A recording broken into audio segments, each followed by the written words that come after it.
Hello, hello. Sorry, I'm trying to get this.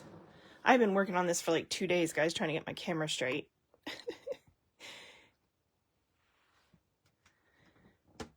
It is just in a weird spot. I don't know what I did to it. I can't seem to get it right. So y'all bear with me here. I'm gonna hopefully not make anyone busy.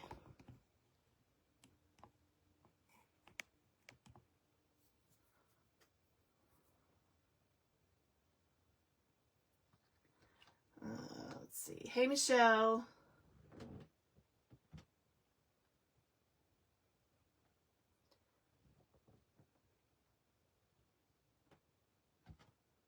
Okay. I think that's gonna have to do. All right. Hey guys, please say hi as you jump on. For anybody who is new, we'd love to know that you're new so that we can welcome you. My name is Jeri Mobley, also known as Shameless Stamper. You can find me at shamelessstamper.com or here on Facebook, of course, at Shameless Stamper. I am here on Facebook live every Saturday and Sunday and some Fridays, always at 2 p.m. Central Time with lots of different kinds of videos. We do cards, scrapbooking, 3D projects. I also do technique videos, craft organizing, mystery stamping, fun folds, you name it, we do it. And of course, you can watch my replays. The new Facebook thing is for up to 30 days. So if you haven't watched some of my old replays, which I have like 5 years of content, watch them as quickly as you can because they're going to go away. They're getting rid of lots of old videos. So, anyway, from now on, they'll only be available for 30 days. But you can find them all on under my live tab if you want to look and find old videos. And then if you'd like to know what lives are coming up, you can go to my events tab and that lists all of my upcoming lives. Okay.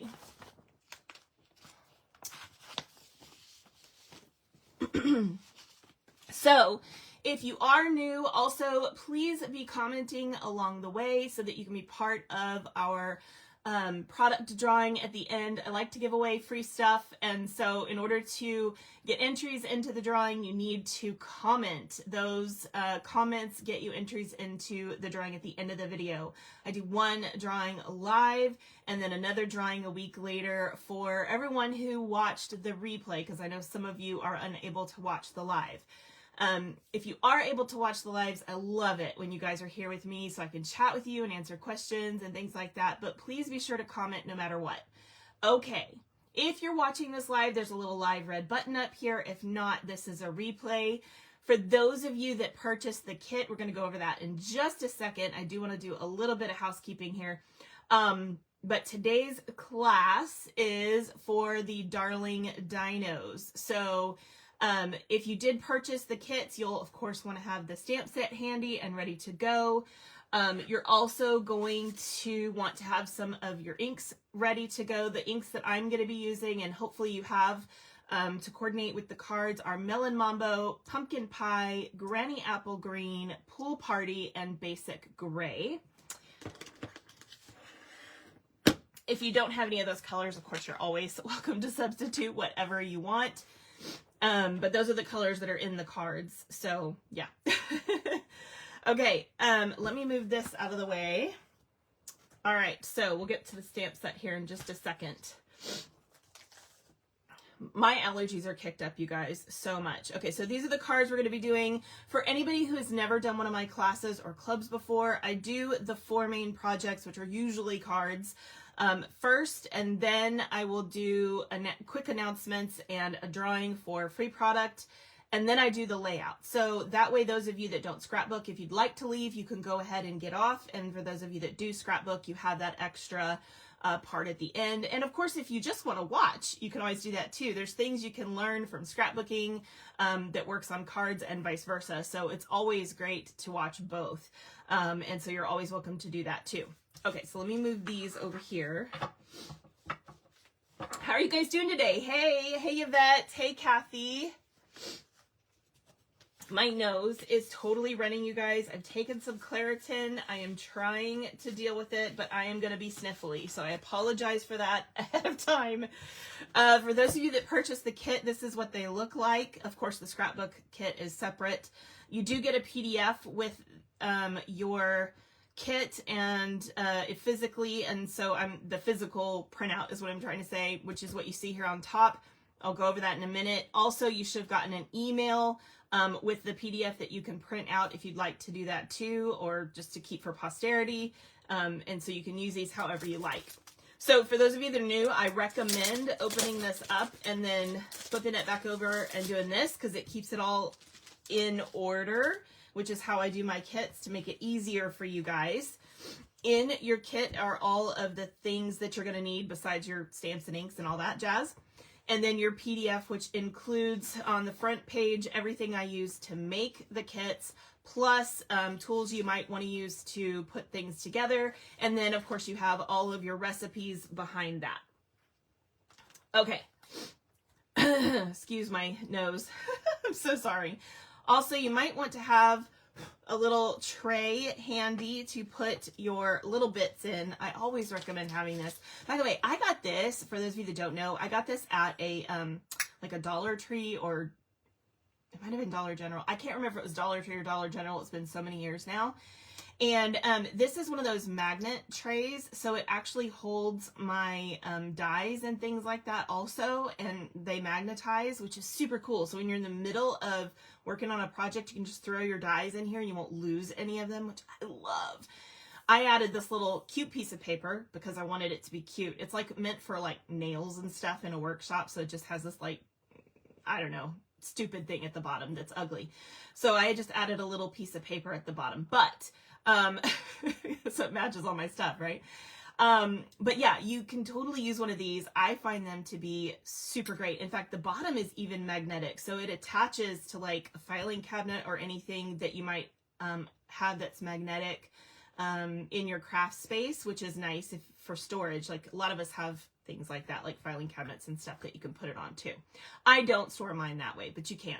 So anyway, I'm just gonna pop these. Everybody always asks me about this little tray, so I'm gonna pop all the little bits in here, especially like little bitty things like our embellishments and stuff. We don't want to lose those, and so this keeps you from losing those pieces. Okay. And then also in here you have an extra piece of our white cardstock. This is just a quarter sheet. In case you misstamp something when you're doing like these white pieces, when you're going to stamp, if you mess up, you can always stamp on here and then just fussy cut it out, or use the dies if you happen to have those too. Okay, so we'll keep that over here to the side in case we need it. Hey Geraldine, hey Marcia. Let's see. Oh, lots of people have joined on. Okay, so hey Lisa. Hey Phyllis. Okay, so if you haven't said hi, do definitely say hi. And thank you so much for sharing the video, Marcia. I really appreciate it when you guys do that. It does. Oh, and Geraldine. It really does help me out. So I appreciate that so much. Okay. Laugh out loud. I got my magnet tray from an auto part. Yeah, exactly. Yeah, in fact, I think I got it from the auto section in the Dollar Tree, which is funny. So yeah, an auto parts store, probably even in the auto section at Walmart you could find one, but I got this at a Dollar Tree. It was only $1, which was a lot cheaper. You could probably also find them on Amazon. I've never looked, but they are really great. So I personally think they're amazing. Don't go spending a ton of money. You can find them for pretty cheap. Okay, so your card kits are already in order, and so I'm going to set these aside. And I'm going to grab the top one first. But before we do that, actually, let me grab my, hold on. Let me grab my stamps. So for our first card, which is this cute little torn card that looks like the Tyrannosaurus Rex like tore the card, we're going to need a few of the stamps for this that are the T-Rex, of course, which is my personal favorite out of this set. I love the little T-Rex. He's so cute. And then we need the one that says roar means in dinosaur, which I cut. So I'm going to show you how you can do that if you want to. So I cut the roar off. It's super easy to do, especially with these acrylic stamps. You can always cut them and then just put them back when you need to. And then you're also going to need your happy birthday. So we're going to grab, I think that's everything for this one. Yeah. Okay, so let's put these on blocks. I try not to do that on my mat because they love to stick to the glass. So I'm just going to pull this out here. Pull everything out of this kit. And I'm going to use my white piece here to lay these on. Okay, so if you want to cut your roar off, you can, or you can just use a sticky note over it. It's up to you. It doesn't hurt your stamp to cut it. They don't scream or cry or anything like that. So I just very carefully use some very slim snips like ours that we have with Stampin' Up. And I just come in here and I cut in between the roar and the rest of it. And that allows me to use this separately or do a different color for roar if I want to, very easily. So I'm just going to go ahead and add these to, let's see, will that be big enough? Yeah, to some blocks. All right, so those are ready to go. I'm going to set my white piece aside, and we're going to need to do some tearing with these two pieces. So I'm going to hold on to those. I'm also going to hold on to my little label piece, my envelope.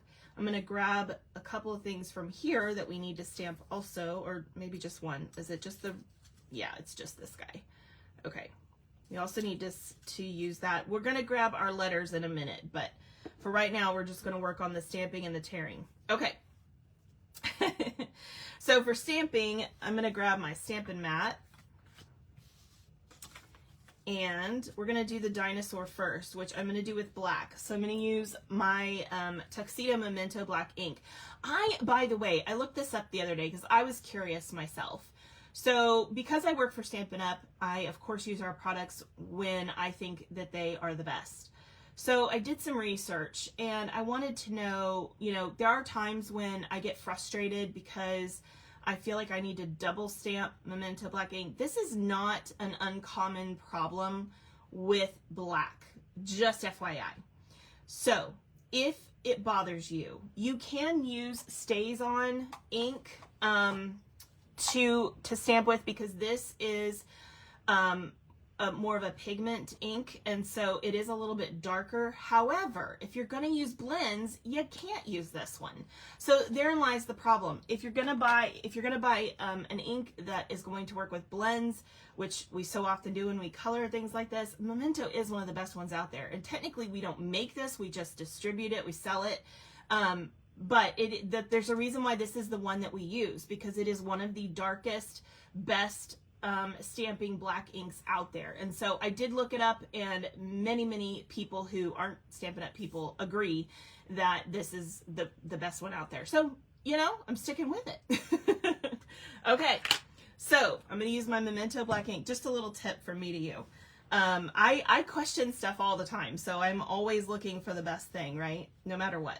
All right, so we're going to go ahead and stamp our little T-Rex. Hey, Anne, how are you? Hey, Sandy. Hey, Kathy Zaramba, Marie, Yvette. Did I say hi to you? I don't know if I said hi to you or not. I can't remember. Anyway, okay, so I lose track, you guys. I have a headache, by the way. Ugh, I don't know why. It's probably my allergies. Man, they have been just totally kicked up. Okay, so I am going to stamp our little dinosaur here. Just line him up with the white and slowly move down to the actual paper in hopes that I get it straight. I tell you what, clear stamps are an amazing thing because we can actually see where we're stamping, which is so cool. Okay, and then I'm going to do the same thing on my envelope. This cute little T-Rex. Isn't he adorable? I love him so much. I think it's their short little arms. That's probably what always gets me. What was the name of that? Oh, what was the name of that movie that had the T-Rex, the little cartoon that had the T-Rex in it that it's like a big head and little tiny arms? I can't think of how that went. what was that called? Does anybody know what I'm talking about? Hello, Terry. How are you doing? Okay. So there's our T-Rex, and then we're going to stamp our sentiment. Don't move your T-Rex too far because we also have to ink this guy up. Okay, so then we're gonna do our other parts of our sentiment. And so the cool thing about this stamp set is if you would rather this not be a happy birthday card, you could put other things in here. Like you could do roar means I love you in dinosaur, or whatever it is you want it to say. So, or you're terrific, or whatever. So I do love this because it gives you that little bit of flexibility with combining your sentiments. So I am going to use Granny Apple Green for the means in dinosaur part. And so we are going to pennant this a little bit. So we're going to try to do it a little bit to the left. So a little left of center. So I do that part first. And then I'm going to grab my pumpkin pie.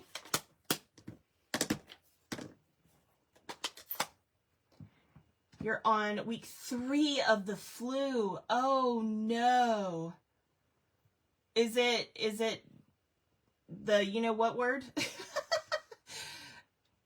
Watching the live now is a highlight of the day. Oh, sweetheart, I'm so sorry. Land Before Time, no. Land Before Time was one of my favorite cartoons of dinosaurs. I love that. No, it's like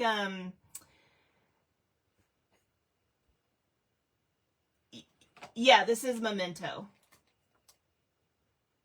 Is this what you're talking about, Yvette? This is Memento.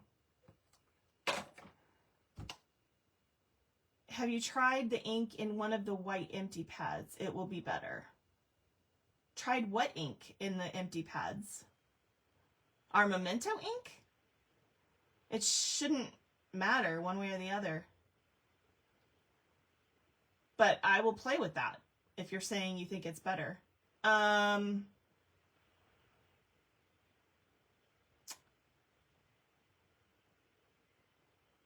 You got your tray at Harbor Freight. Okay. Huh. I know what I'm thinking of. It's like this, like, kind of superhero / villain movie, and there's like a dinosaur or a T-Rex in it, and he gets stuck, like he can't grab the guy because he's in a corner. And he's like, why aren't you grabbing him? And he's like, because I have a big head and little tiny arms. You know what I mean? Does that help anybody? It's like, oh, I cannot think. My husband would remember the name of it. I can't think of the name of it. It's just like, it's gone. Like it's right there, but I can't grab it. Okay. Anyway, it is what it is. I have issues. But I do love Land Before Time. It is definitely one of my favorites. Okay, so I'm just going to make this, I'm going to pennant this by going up the center and then from point to center and from point to center. And that should give me a pretty good even pennant. So that's ready to go. Now let's go ahead and color our, yes, Meet the Robinsons. Thank you. Thank you, thank you, thank you, Michelle Yost. I could not think of what it was called. It was driving me crazy. Okay, so for this, we're going to be using our pumpkin pie blends and our Granny Apple Green blends, because that is the colors of everything in here. And so to start with, I'm just going to color the, and you can do this a couple different ways. If you want his like spines to be orange, or his nails to be orange, or his tummy to be orange, you guys pick what you want to do. I kind of went back and forth. In fact, I think on one of the other cards, or maybe it was the layout, I can't remember. I colored him differently. Yeah. So I think it was the layout. Actually, here. So I did change his nails to orange, and I do like that. So I'm going to do that with this one. But, yeah, it's Meet the Robinsons. Yeah. We say that little sentence all the time because I have short arms. In my opinion, I have short arms. But it's probably just because I'm short. But anyway, so my family teases me all the time when I can't reach something, or, you know, they're like, you have short arms. I'm like, shut up. So they call me a T-Rex. That's probably why I like the T-Rex. All right, so I'm just going to color his little toes here, his little nails, even his little fingernails, which are super tiny, so be careful. And then his spots with the orange. And I'm using the dark pumpkin pie, but you could choose the light if you prefer.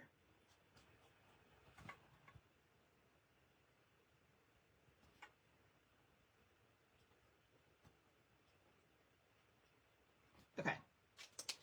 And then I'm going to grab the dark Granny Apple Green. Hey, Darlene.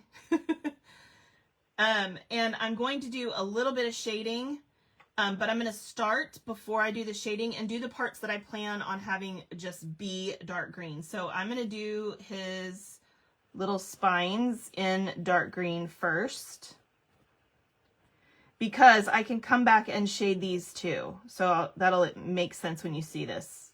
Okay, so I'm going to do that. I'm also going to do his belly in the dark green. Again, you guys make whatever choices you want with this, okay? Now I'm going to start doing the shading for his body. So I am going to do, I usually think of, so I'm going to put this here so it kind of stays and doesn't move around. I usually kind of think of light coming from, unless I have some other reason to do it from a different direction, from the top right-hand corner. So that means I shade on the left and the bottom. So I'm going to come over here and just shade, or anything that would create a shadow because it's under something, right? So for instance, the bottom of his belly, or this is behind his leg, so it's going to give a little bit of shadow, that kind of thing. This leg is behind and under his body, so it's going to get a lot of shadow. All right, so that is basically how I do my shadowing. I'm going to come back in with the light Granny Apple Green, and I'm going to start blending. You've got to go over the previous color to create a blend. So if you're going to blend the dark green into the light green, you've got to go over it. And when you do a little bit more saturation, it will look so amazing. So definitely don't hesitate to go over areas really well and get them really well saturated.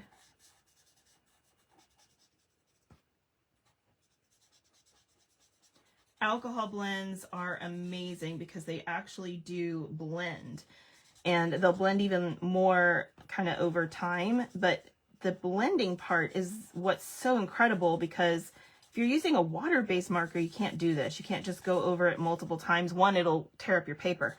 But two, it doesn't blend with the other color and it will leave lots of marks. But if you blend really well with your markers and you saturate really well, it comes out really nice. Dino on the Flintstones. What are you saying about Dino? Okay, so then I'm going to come back to my dark, and I'm actually going to add just a little bit of darkness at the edge or the bottom side of these spines, which gives a little bit of shading, and at the bottom of each of these little segments on his belly, which just kind of adds a little extra something, right? Oops, didn't mean to do that. Okay. And I have no idea why I just closed that, because I have to do my envelope. Okay, so we're going to do the same thing on the envelope. So I'll start with the dark on the spines. And if you get behind, you can always finish your envelope later. Just color along with me for the card part and then come back and do your envelope after. Okay, so shading on the left and bottom hand sides or under things.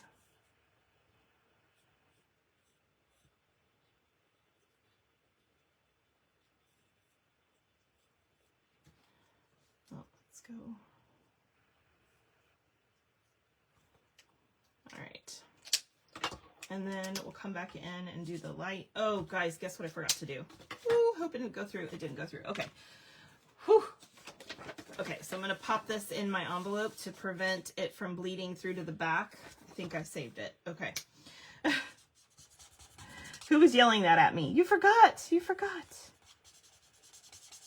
I always put a piece of cardstock in there, and I just keep this on my desk to use.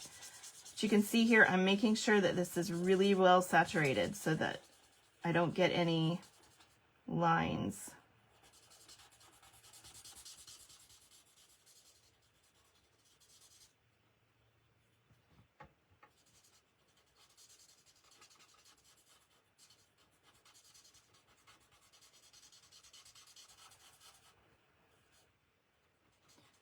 Okay.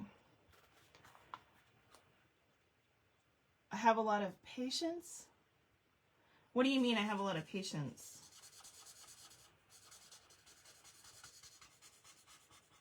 In regards to what?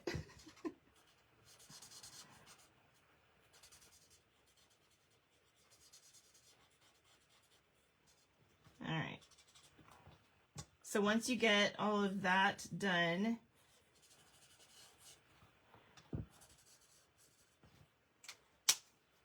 then you can come back in and, whoops, wrong side. You can come back in and do the underside of your little spines if you want with the dark. Add a little shading there, add a little shading at the bottom each of the tummy segments. Really cute. Okay, so that is all of the coloring for that card. Coloring, oh, coloring is so much fun. I think coloring is so relaxing. It has been proven to be super relaxing. So even if you're not into coloring, it's probably because you haven't had a lot of success with it yet, but the more you play around with it, the better you get. So I encourage you to just stamp out a whole bunch of dinosaurs or other things that you might ever want to use on a card on a piece of like cardstock like this, you know, just stamp out a whole bunch and just sit there and practice coloring while you listen to music or watch your favorite show or whatever. It's great. Oh, I know, right? Putting that piece of paper in here is so helpful. Okay. So now I'm going to grab my card base, and we are going to fold our card base and then burnish on that score line. Okay, so this is our card base, and then we have a piece of designer series paper. This is actually from the Friends of the Ocean, I think is what it's called, and this is going to go across here, but we are going to be tearing this. So you kind of do this one of two ways. I actually like putting this on first and then fitting this where it goes, but you kind of got to make some decisions. Now, this one, I feel like the dinosaur ended up a little bit high. So when I do this one, I'm actually going to bring it down just a little bit. And to figure that out, I'm going to kind of see about how much space I want here versus here. So here I want about 1/2 inch. And here I want about, I'm going to say 1.5 inches or so. And so you want your angle, first of all, make sure you've got this straight. So this needs to go all the way across your card base. So you want your angle to start about here and then end about here, right? So that's your angle. So I'm going to tear towards myself to create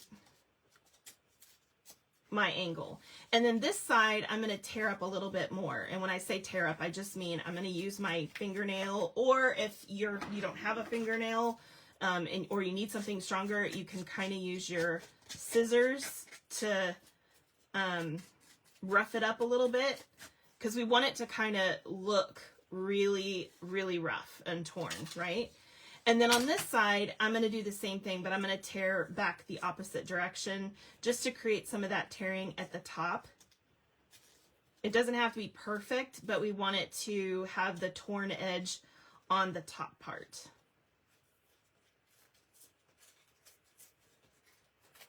So something like that. So I'm going to have some little bits here that I need to throw away. I don't want to take away too much, but... And then again, I'm going to do that same thing. I'm going to rough it up even more with And it's okay if it tears back a little bit, has some spots that roll back, that's okay too.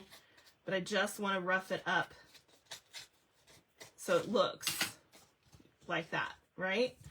And that gives me kind of a frame of reference of where this is going to go. You should have plenty to make it work, right? So it's going to be something like that. All right, and we're going to do the same thing with our white piece.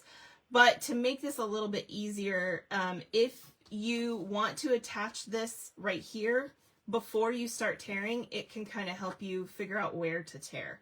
So what I did is I just took this piece and I attached it. Let me grab this. To my white piece.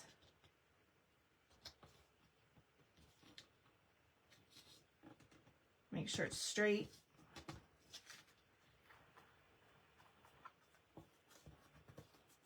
Like so. Okay, and then that gave me kind of a frame of reference of where to start tearing. So again, I'm going to come down a little bit because I want to have, and it doesn't have to match perfectly either, but I want to have a little bit of space, right? And then I'm going to do the same thing. I'm going to rough this up. So I have like this 2-layer tear to get down to the designer series paper.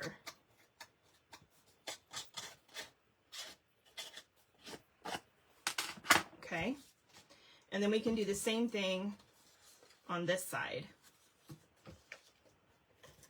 It just makes it a lot easier. Now this side we're going to tear a little bit, oops, before we put this on here. We want to tear back towards ourselves to create that tear on the left-hand part.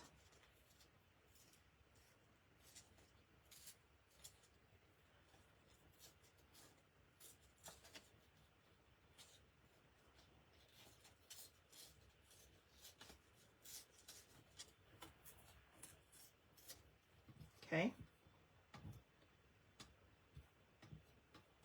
All right. And so then I'll add this piece on here.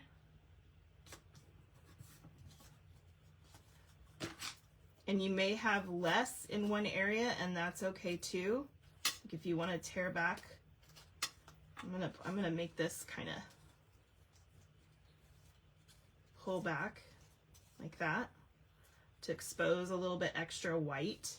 You can do that too. Like it's so much fun to play with.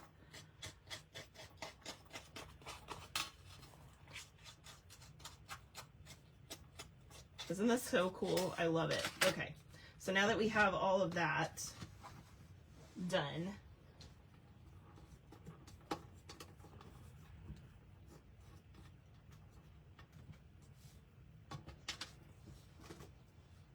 just shake that off in my trash can. All right, so once you have that, then you can kind of position this piece. So I'm just gonna figure out where this sits, and I'm gonna make sure that I've got enough, which I do, and I'm gonna decide where I want this. You can also open this up a little bit too. We can also cut some off if we want to. So I'm gonna just kind of put this here at the bottom since that's our smaller piece. And I wanna make sure that this piece is positioned correctly. So I'm gonna add my adhesive down the sides of this, sit this underneath, just like that. Okay, and then I can add this piece on top.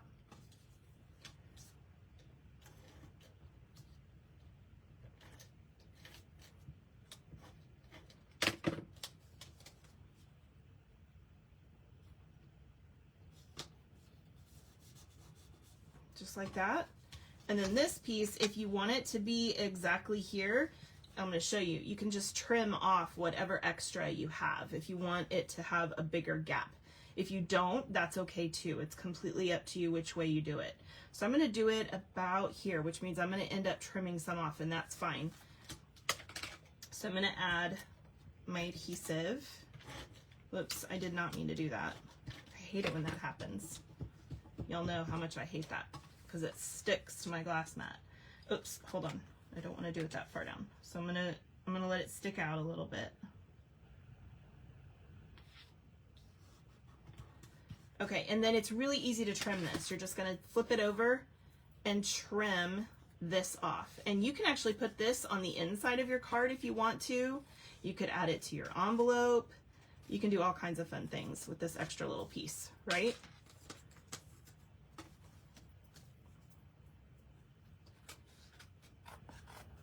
So I'm just gonna cut these off. That's what I love about these scissors, is they're really great for trimming like that. And boom, there is your cute little card. Isn't that such a cool technique? I love this. All right, y'all, here's my little tip. All of your acrylic, your metal, your glass tools, you can do this with. Add a little alcohol and get all of the glue off of your tools. I do this with all my tools on a regular basis because I can't stand it when there's glue on them. Do you guys do this? I hope you do, because glue sticks to everything and I don't like that. So here, as you can see, I've got glue on my scissors. Here's my little extra tip. Clean off your scissors with your alcohol every once in a while. I do it probably about once a week because I do a lot of crafting. If you don't do that much crafting, you won't need to do it that often. But yeah, I even clean up this guy with it, like seriously, because you get like extra glue on here all the time. I'm always cleaning stuff off because I can't stand it when glue does that. Okay, so I've got this little fun background ready to go. And so now all we have to do is add our sentiment, our dinosaur, and our roar, which is in here. So I'm going to grab, and we're going to do that part first. And of course our embellishments. So I'm going to grab my little roar. Whoops. I also need, sorry, I've got hiccups. I've also got these little green, sorry, iridescent discs. When you're trying to talk and hiccup at the same time. So we're going to take our roar, and let me grab a piece of grid paper here.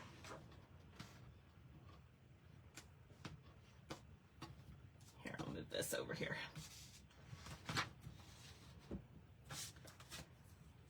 It is a blessing for your soul. I agree. Coloring is great. And usually people don't like coloring because they haven't had a great experience with it. If you play with alcohol blends for a while, you will fall in love with coloring. It's amazing. Paper, let's see. Oh, okay. All right, so I'm gonna use this line right here because it's nice and dark and I think you guys can see it. Can you see it? Yeah. Okay, so I'm just going to put my roar. Now, if you want your roar to be at funny angles, you can do that. So I'm not going to do it straight, but I want a basic line, right? You can see here I did mine kind of angled and at funny angles, but I still want it to be on a basic line. I just want it to be at angles. So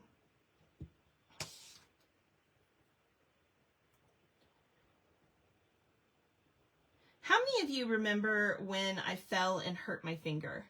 Do you guys remember that? And I had to wear a brace for, or not a brace, but a, what do you call it? A splint for a while because I had to have stitches. Does anybody remember that? Raise your hand. Okay, once you've got it in the position that you want it, then you're going to grab some washi tape. And actually, I don't know if I want to use it. Well, okay. It's like, I don't know if I want to use this one because it's a little bit sticky, but just put it on your skin. It'll pull some of your skin oils and be a little less sticky. So I'm going to do that. And then I can, you do remember? Yeah. So I still have a scar from that. Do you see that? It's like this big bump and it's right in the crease of my finger and it drives me absolutely crazy. And I'm thinking, like, do I need to go to a hand doctor and have that removed? Okay, so we're going to use our green glue here. And I'm just going to add some little dots along all of my letters. So I do this with scrapbooking a lot, but when you guys don't see me use letters very often in the cards, you might forget, hey, you can do this with cards too. So I decided to use letters with this card because I thought it'd be super cute. So while there is a stamp that says Roar, it's so cute to add this lettering on here, and it's bigger too, so it's really fun. Okay, so I'm gonna add my Roar up here at the top. Like so. While that's drying, I'm gonna make sure I push down and get that to attach to this. This piece has been, you know, embossed, so it's got little ridges, so I wanna try to get all that glue to kind of stick onto that piece. While that's sticking, I'm gonna grab my little dinosaur. I'm gonna flip him over and the sentiment, and I'm gonna add dimensionals. Yeah, that was a bummer. So my husband is having surgery on his hand in May, I think is what he's changed it to. He was gonna do it last month, but he changed it. So we're gonna add our dinosaur on here.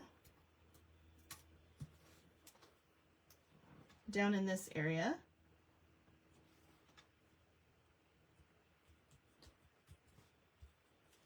I love this card so much. We're gonna gently pull off our washi tape, holding down our letters in case they haven't stuck yet. Mine have, so I'm good. Okay. And then we're gonna grab our sentiment. And we're gonna pop this underneath the Roar. Just like this. So cute. And I'm gonna play with this a little bit more. I love making this look super torn up. Y'all can do whatever you want. You don't have to. I love it. I like it. I think it looks so cool. Okay. And then, oops, I almost lost those under my mat. We're gonna take, no, it's not carpal tunnel.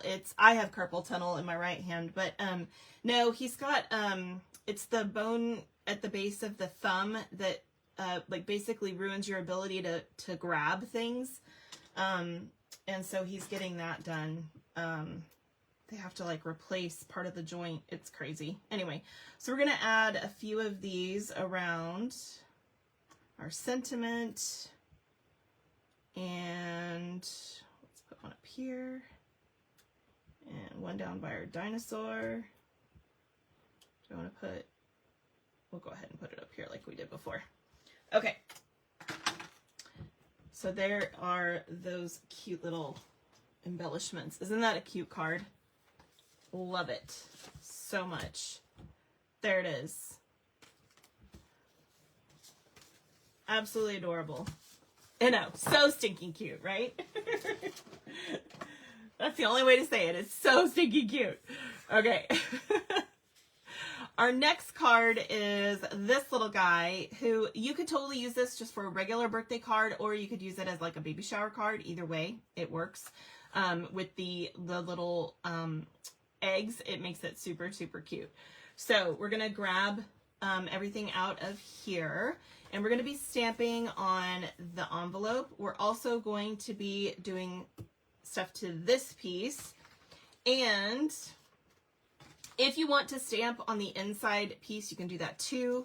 But we also need the little long neck, since we were talking about Land Before Time, the Apatosaurus probably, and then we have our 2 egg pieces that we're going to use as well. Now also on this card, we're going to use these amazing iridescent faceted gems. I think they're probably one of my favorite embellishments. They're so pretty. I use them all the time. Very, very cute. So we're going to use that on this card too. So I'm going to go ahead and start actually with the eggs. I'm going to grab a piece of scratch paper, like a piece of computer paper or old mail, whatever you have. I'm going to use just pristine white paper, so because you guys have to look at it. But you don't need to do that. You can just use whatever junk mail you have laying around or something in your recycling box. Okay, so we're going to grab Melon Mambo for this. And I'm going to grab from the stamp set, we need our little Apatosaurus. We need this little It can be stones like for a walkway. It can be dots on an egg. It could be a lot of different things. So we're going to grab that too. We're also going to need the grass. And is that it? Yeah, because we already have happy birthday out. Okay. So let's put these on a block. That guy does fit on a D block. And our little grass will fit if on an A or B if you don't have an A block. And I think this one fits on an A block too. Yep. Okay, so I'm going to use the little dots. And yes, this is clean. It's just stained. And we're going to add dots in a couple of different places. And I do like to kind of move it around and have it look different. And no two of these are going to look exactly the same, so it's fine. All right. Clean that off. Pinks and reds stain dyes really well, but it's okay. As long as you get it totally clean, you're fine. Okay, so our eggs are done. I'll set those aside. Aren't they cute? Love them. Oops, I need that. I'm going to keep that handy. No, that's okay. Let's move on.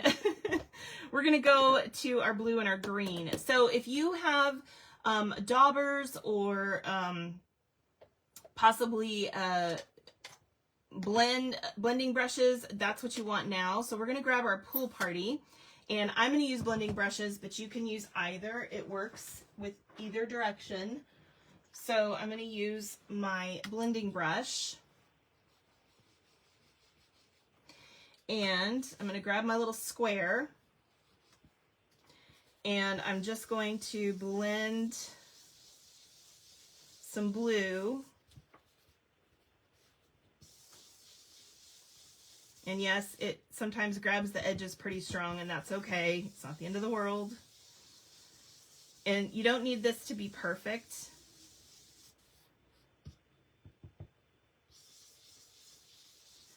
In fact, it looks better if it's a little bit patchy because it's the sky, right? So it kind of looks like clouds.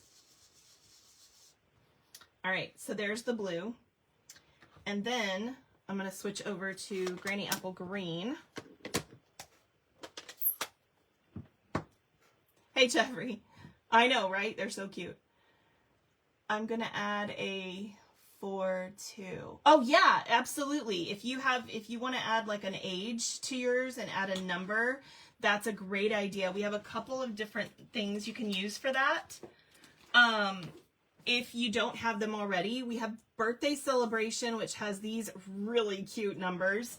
And then we also have the Alphabet a la Mode, which has numbers in it too. So those are great for adding ages to things. Highly recommend both of those. Okay, so now I'm going to just rotate this so that I can use my Granny Apple Green.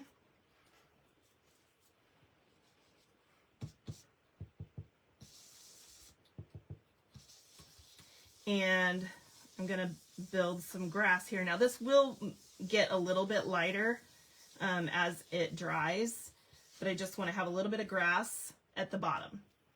Okay, and then before we put the green away, we're going to grab this little grass guy, and we're going to add some actual grass tufts around.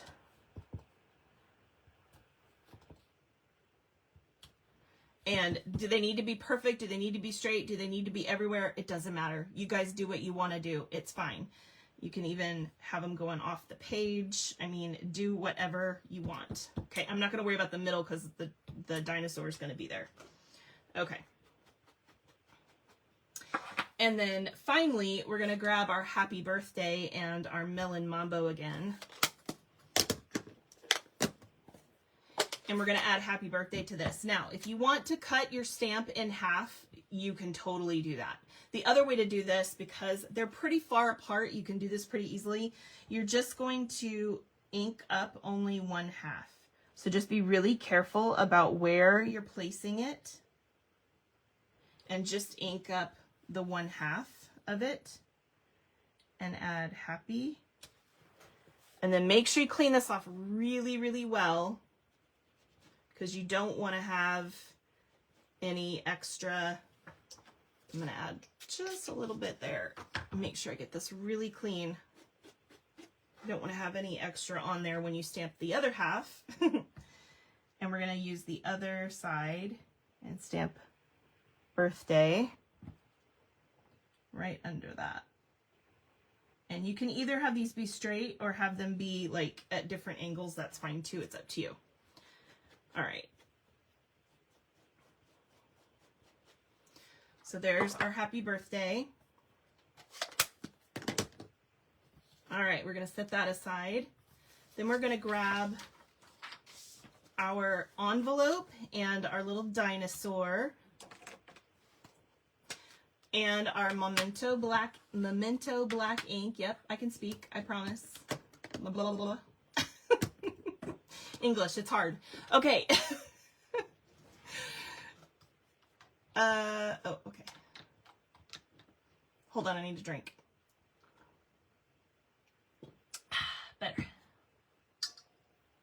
So who else is going to be at convention? I know Andrea is, and I know Katie is. Who else on here is going to be at convention next weekend?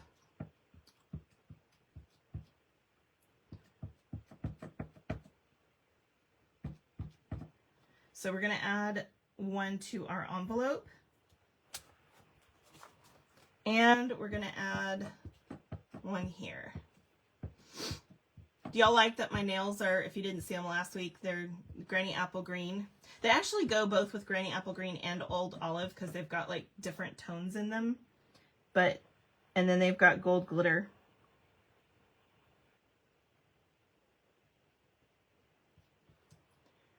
You're not, Jeffrey? Bummer. See, I didn't get to meet you last March when I came up to New Hampshire, and now I'm not going to get to meet you at convention. I've got to meet you at some point. Next time I'm up in New Hampshire, we're going to have to go out to lunch. Okay, I wish you were too. I do. There's so many people that wanted to go, and they ran out of room. So it was kind of sad. All right. Okay, so... thank you, Darlene. Yes. It is so much fun. It is so much fun. And I can't wait to see all the new products. Oh my gosh. Okay, so we're going to pop this in our envelope so that we can color these. So this time we're going to be using Granny Apple Green again. Okay, so we've got those. But this time we're going to use pink. So I'm going to use Melon Mambo because that's the color pink that we've been using. So we've got our Melon Mambo dark and light as well. So this time I'm going to do the Melon Mambo on the spots. And you can do this one of two ways. You can either use the light and the dark, or you can use just the dark. It's up to you. So I'm going to show you how I did it. I used the dark, and I did kind of like an outline to my spots. And it kind of almost makes them look like they're kind of raised.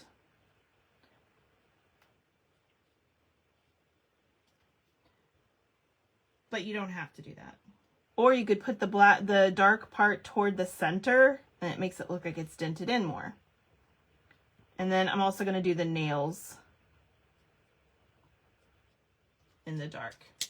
And then I'm going to come back through and blend really, really, really, really well with the light.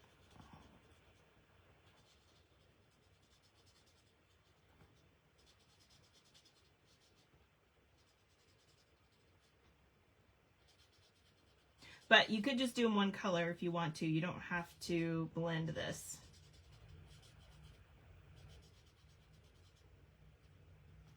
Okay. So I'll do the same thing over here.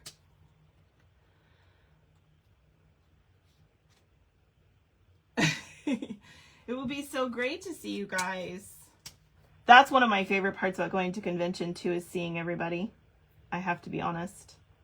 I love seeing all the new products and playing with stuff and all that, but I totally, and seeing like all the demonstrations, you know, that's all fun, but I also love spending time with my fellow crafters.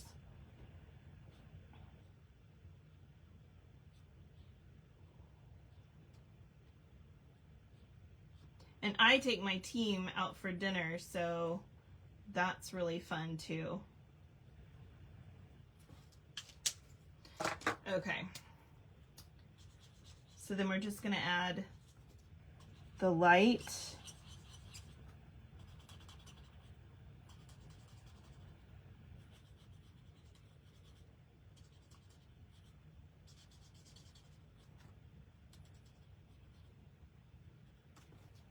Ta-da! Okay, so there's the pink.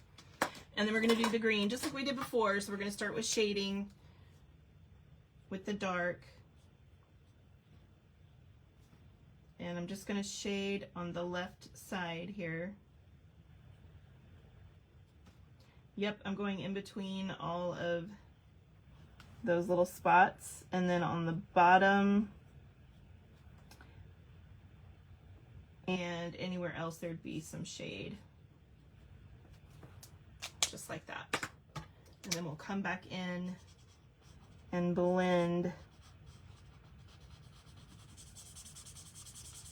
Really saturate. You can see here I go over the same spot multiple times basically, and that gives me lots of good saturation.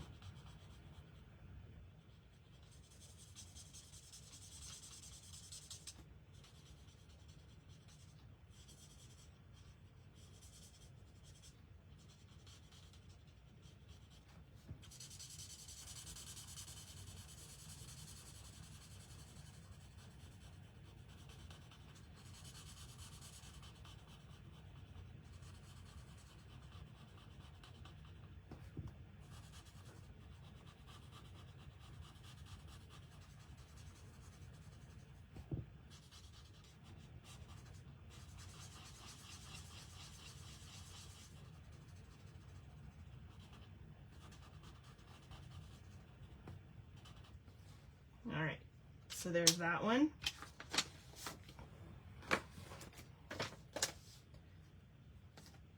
And then we'll do this one here. Hey, Flo. Had issues with phone, problem to getting it to turn on. Short story, battery had expanded, informed you need. Oh no, are you serious, Jeffrey? Oh, that's a bummer. Not cool. I didn't even know that could happen. How does that happen? Is it like a weather thing, a temperature thing? I mean, like what? I've just never even heard of that.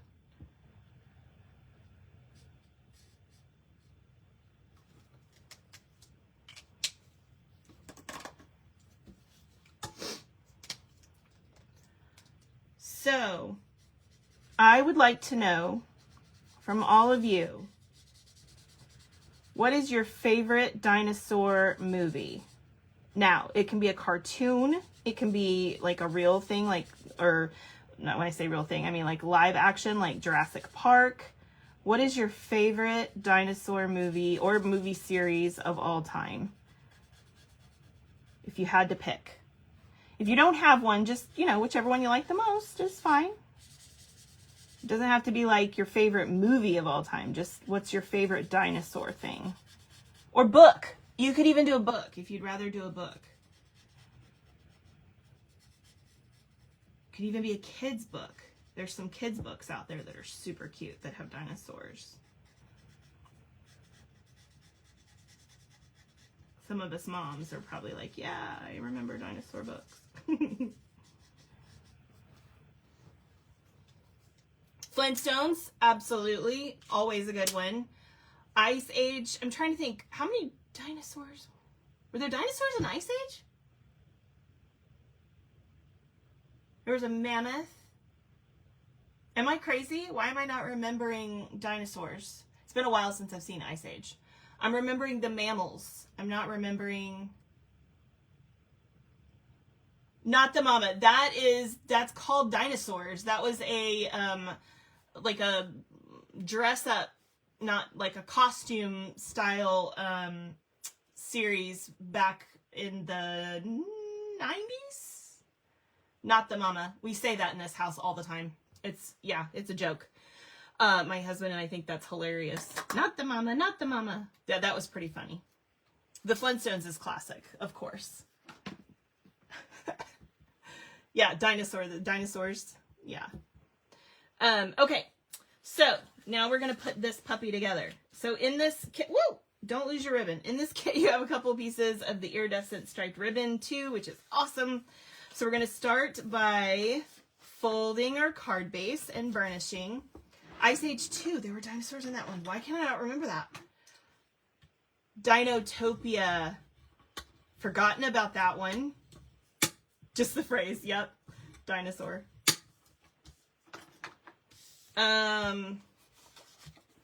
Yeah, that was probably the funniest thing about that show, that when the baby would say, not the mama, not the mama.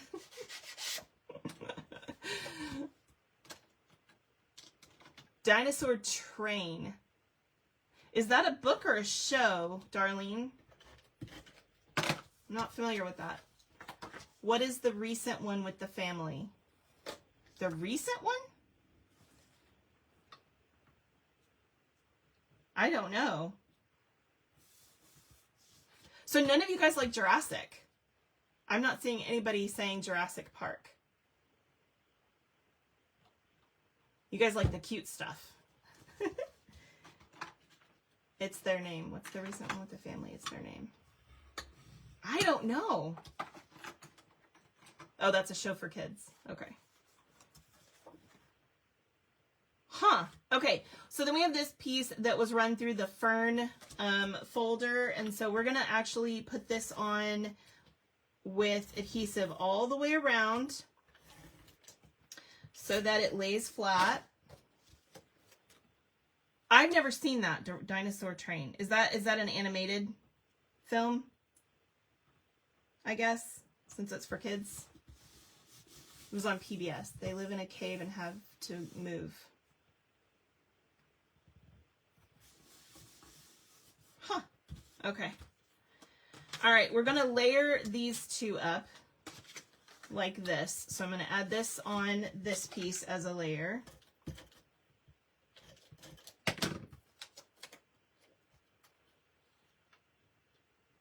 Yeah, I've never seen that, but my kids are in their 20s right now and don't have kids themselves, so I'm a little bit out of date when it comes to current kids shows.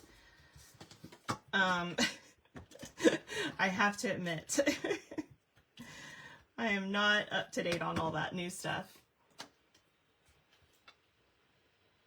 But I think it's interesting that none of you said you like. Do you guys like Jurassic Park or do you hate Jurassic Park? Let's say that. Say whether or not you like or hate Jurassic Park. Okay.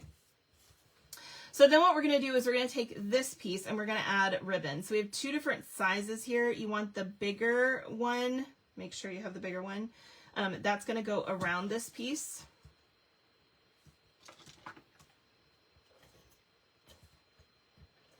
I know it's a kid's show, but I'm asking, is it animated or is it like a live action style? Whatever. Okay, so I'm not going to put it directly in the center. I'm going to bring it down just a little bit from center. Fold that over.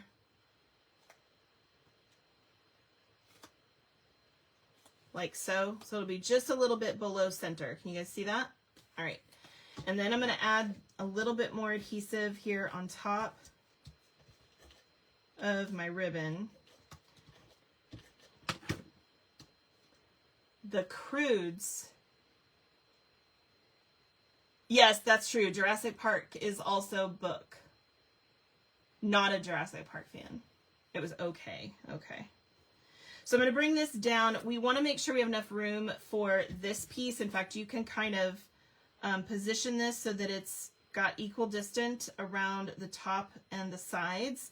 And that'll give you an idea of about where to put this. But basically, it's about 1/4 of an inch from the bottom of the white piece. So you can just kind of go from there if you'd like.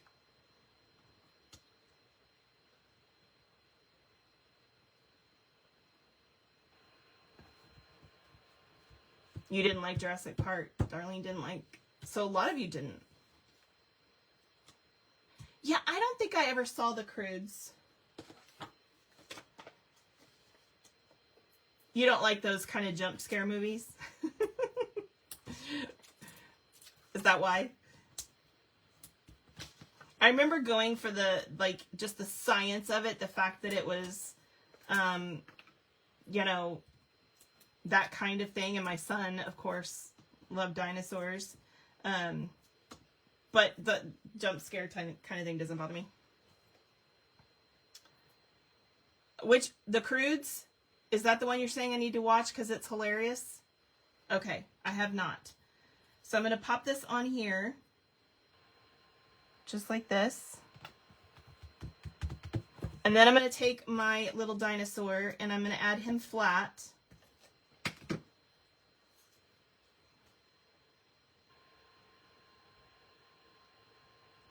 And more than likely, actually, you're going to want to cut off the bottom of your dinosaur. I know this is weird, but just trust me.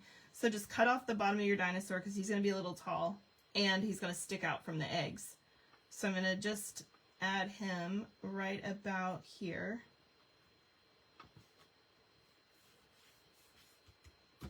All right, so I'm going to take my egg and I'm going to use my my bone folder, and I'm just going to gently curve, see how I'm doing that? My egg. So it kind of gets this round feeling.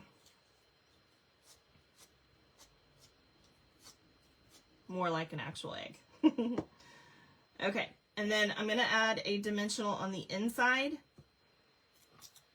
but I'm going to add some adhesive around the edge. You could use your glue or your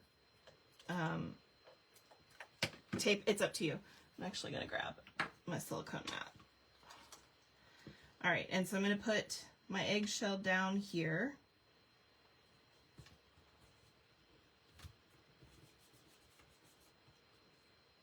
Just like that. And then this one is also going to have a dimensional. I am going to try to move the dimensional a little bit further down, but I am going to add some adhesive on the sides here.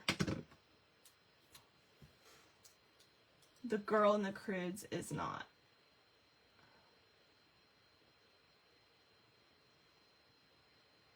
The first one, but then it was done.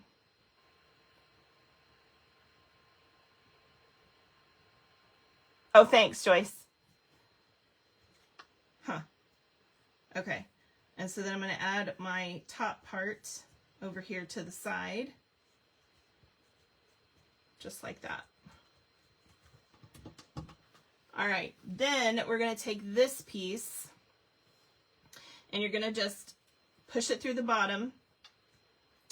And we're going to tie this in a little knot.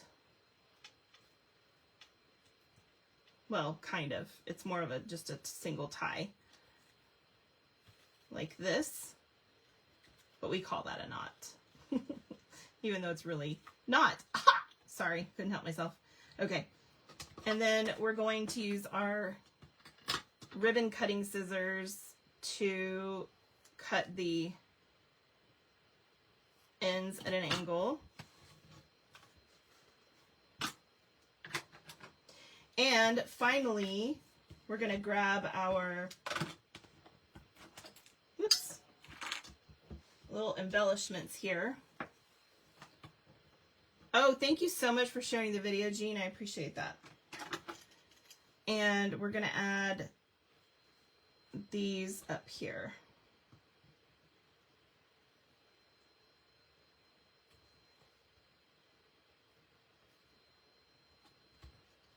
Just like that. These little pieces of plastic like to stick to my...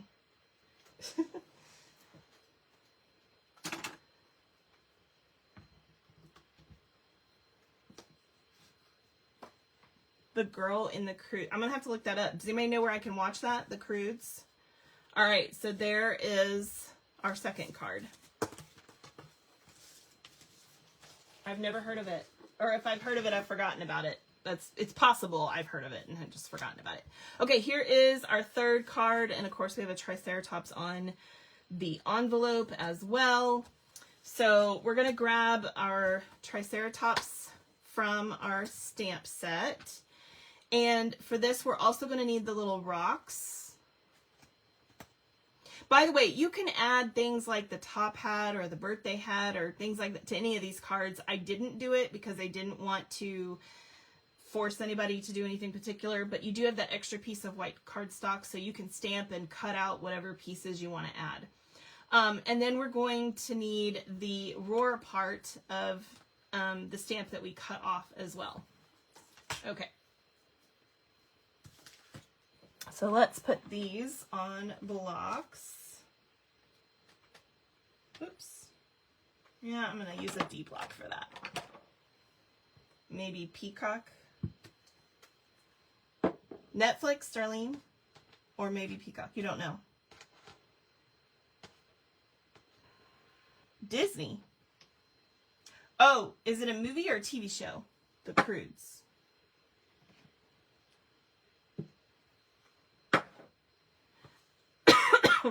And of course we need the other part of this that says means in dinosaur, and we're also going to need whatever you want it to say there. Happy birthday, I love you, whatever, you know, whatever piece that you want it to say. And we're also going to need the little rocks / dots piece as well. Well, I should call this rocks. These are the rocks, these are the dots, but you know what I mean, the pebbles kind of looking thing. Okay. So we're going to go ahead and pull everything out of here. We're going to need our envelope, of course. Wait, let me make sure I grabbed everything. Yep. Okay, this piece right here, we're going to be doing some blending on. This is our sentiment piece.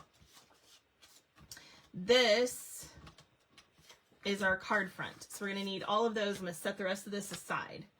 Okay, so we're going to stamp on all of this. Plus, we're also going to stamp on one of the Triceratops.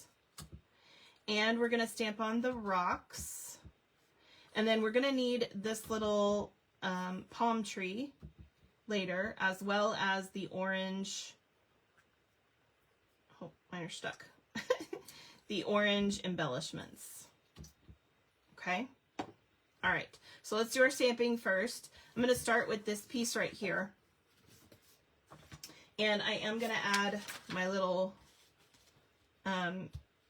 scratch piece underneath, because I'm going to do the orange pumpkin pie little block dots and stuff. So I'm going to just start up here, and I'm going to rotate this around and get an area. And you don't need a ton. If you find later that you don't have enough, you can always add more, but you can do it however you want, okay? That's probably plenty. All right, and then I'm going to do the same thing down this way.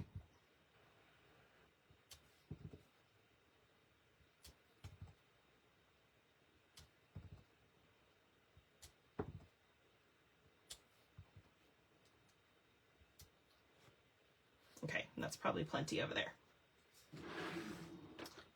All right.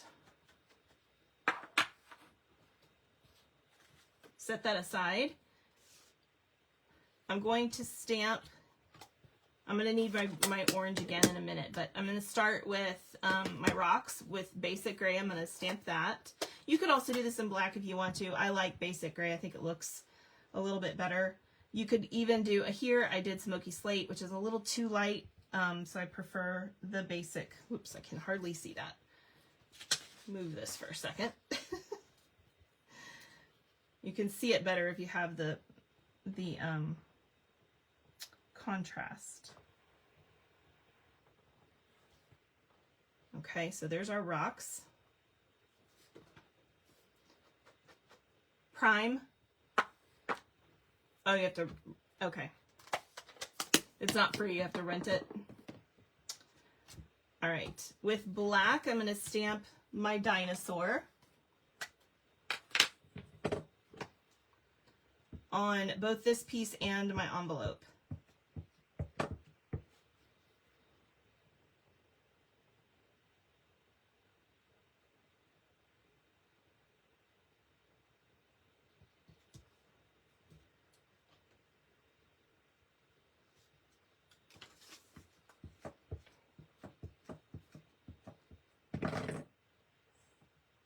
Our coffee and snack break. You need a coffee snack break? Sorry. We'll do one when I do the quick announcements and drawing and stuff. All right. And then I'm going to do my sentiment piece. So this piece right here, we're going to do green and orange with this one. So we've got Granny Apple Green and then the orange. So this one is a little challenging because we want to get everything to fit. So I'm going to start with orange and we're going to go kind of back and forth. So I'm going to go with Roar first because that's at the top, but we want to make sure everything fits. So I'm going to do Roar in the middle toward the top. I'm going to move that aside for just a second. I'm going to grab my green and I'm going to do the means in dinosaur below that. Oops. And then whatever you want it to say in the middle.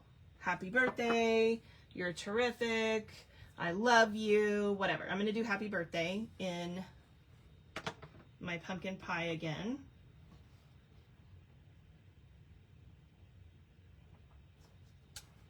Right in the center. Okay. Now, the last piece is this piece, and it's really important that you get this straight. So I'm going to show you. This is not a square. This is actually a rectangle. So you've got one side that is 3 inches and one side that is 2 3/4. The 3-inch side is the bottom and the top. So we're going to do at the bottom our green, just like we did before.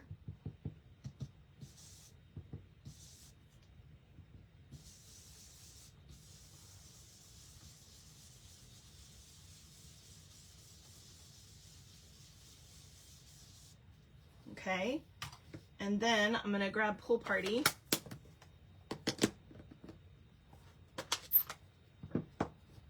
And we're going to do Pool Party at the top.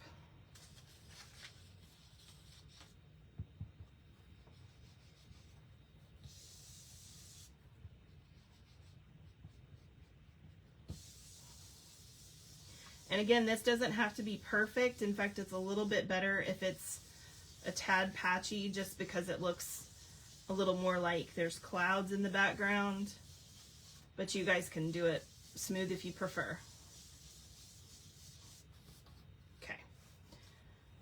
All right. Oops, I almost stuck my finger right in the ink. So that piece is done.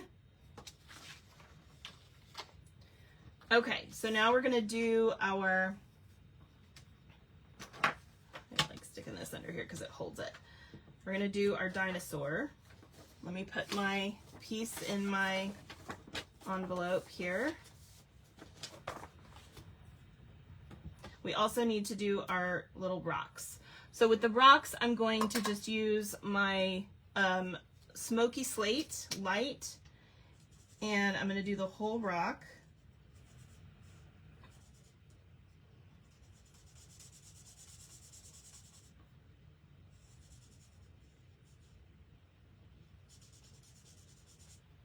Okay, and then you can come back in and kind of add some extra around the edge, the side, the left, and do just a little bit of shading if you want. You don't even need the dark one. You can just kind of add a little bit. So the cool thing about this is you can layer it up. Okay.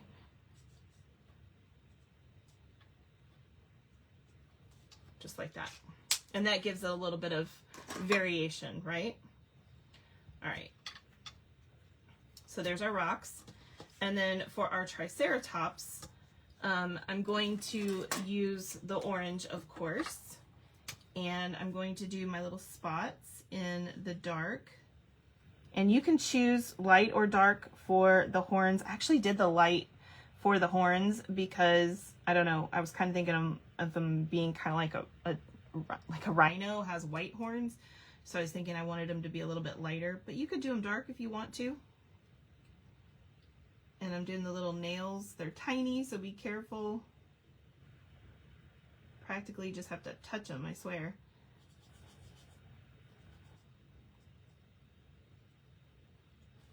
All right, and then I'm gonna do the light for the horns. I love these cards too. You guys know I love the cutesy stuff, right? Love, love, love cute stuff. Like, I know that people think, oh, this is like for kids. No, I would totally love getting this card in the mail for my birthday. Like, totally. Don't hesitate to send cute stuff to adults. We like it too.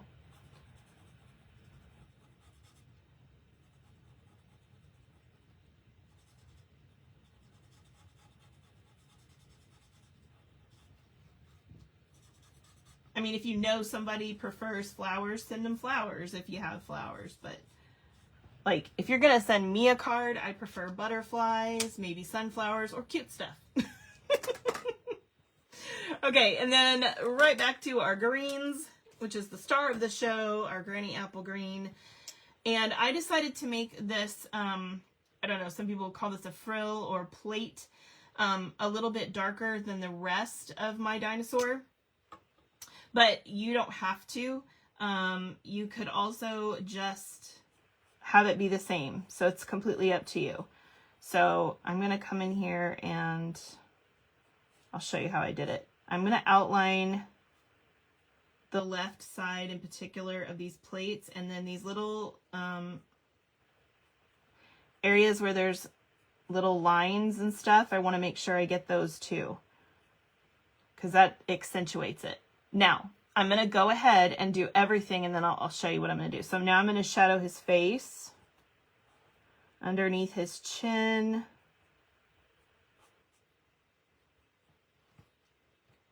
I'm going to go under the horn a little bit, because there'll be some shadow there. Back here, there'll be a little bit of shadow. The bottom and left side of things. This back leg entirely, because it's just a little stub anyway. You're going to have a little bit of shadow here, that kind of thing, okay? And then I come in and I'm going to color everything, blend it in with the light green.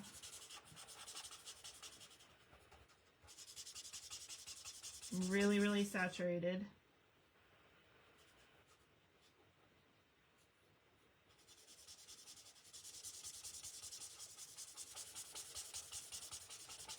I think my marker is running out, you guys. I'm going to have to grab another one. It is. Ah! I thought so.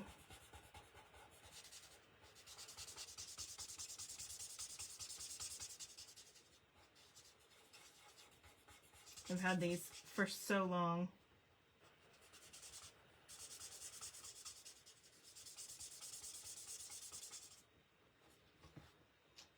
Okay, I'm going to grab my other one real quick.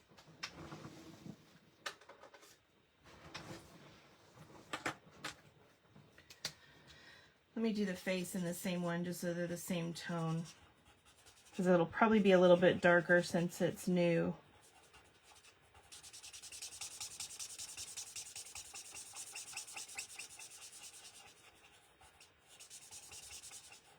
Okay, I'll grab this new one.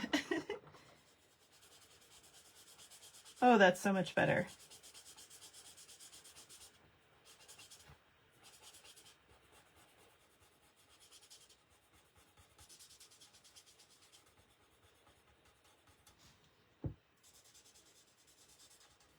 Okay, and so then what I'm going to do is I'm going to let it sit for just a second while I do this other one, and then I'm going to come back and I'm going to recolor the frill again with the light. So I'm not going to go to the dark again, but I'll go to the light. So I'm going to go to my dark and do the shading on this first one, or the envelope one.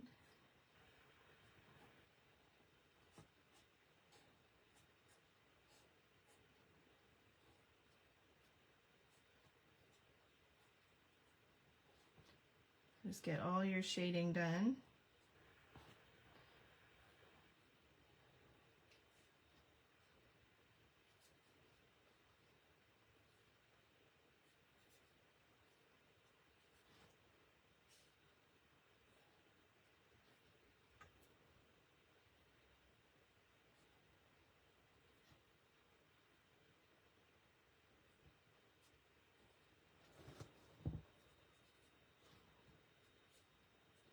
Okay. And then we'll do the the light marker. And blend all of that in really well.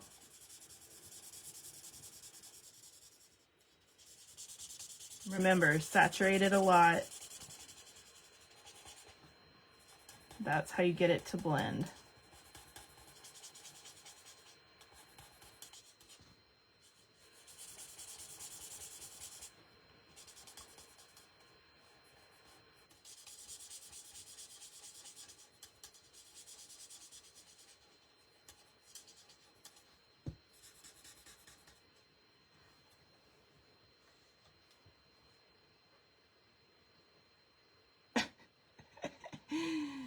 Wait, who has a pet dino?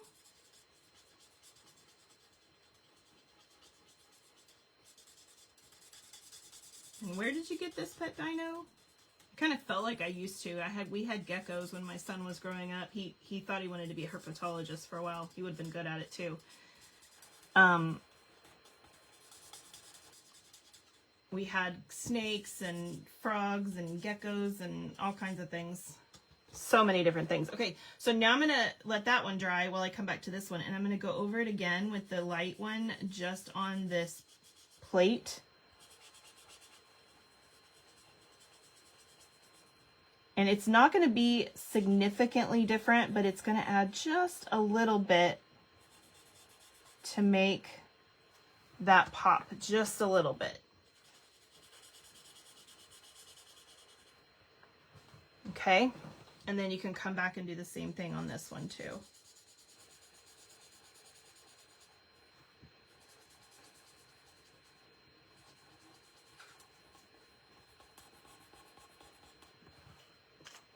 All right.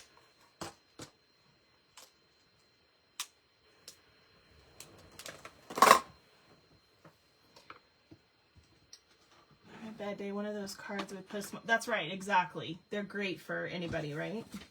Okay. So there is our envelope done. And I'm going to fold, you know what, before I move this away, because I'm going to need it. I'm going to set it right there. Okay, I'm going to fold our card base.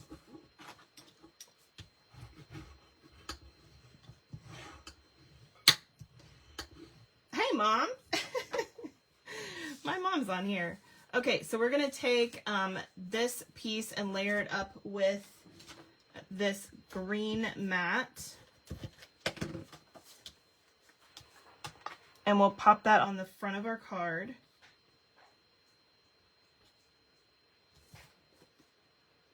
Try to get that centered. And then just pop this on the front.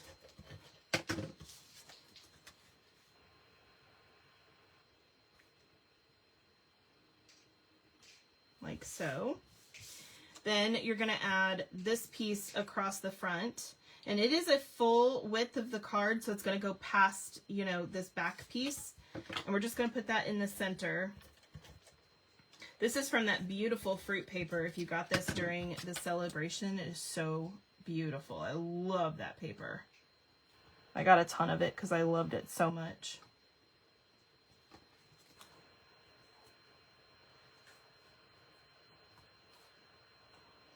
Trying to get it centered, sorry. Okay, so center that. Then we have this piece, which is going to mat our little scene.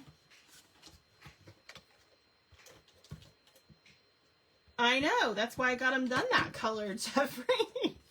Yeah, they're like a granny apple. Like I was saying earlier, they kind of go with Old Olive also. But yeah, I got them green on purpose for this, and you know, it also happens to be March, so that worked out. But I tried to match them to the granny apple green. Okay, we're going to add this piece right here. So about, I'm going to say half an inch, maybe closer to 3/4 from the edge of your card. But basically, you want it to be kind of equal distant here and here. So I'm going to do right about there. Okay, and we're also going to mat our sentiment piece.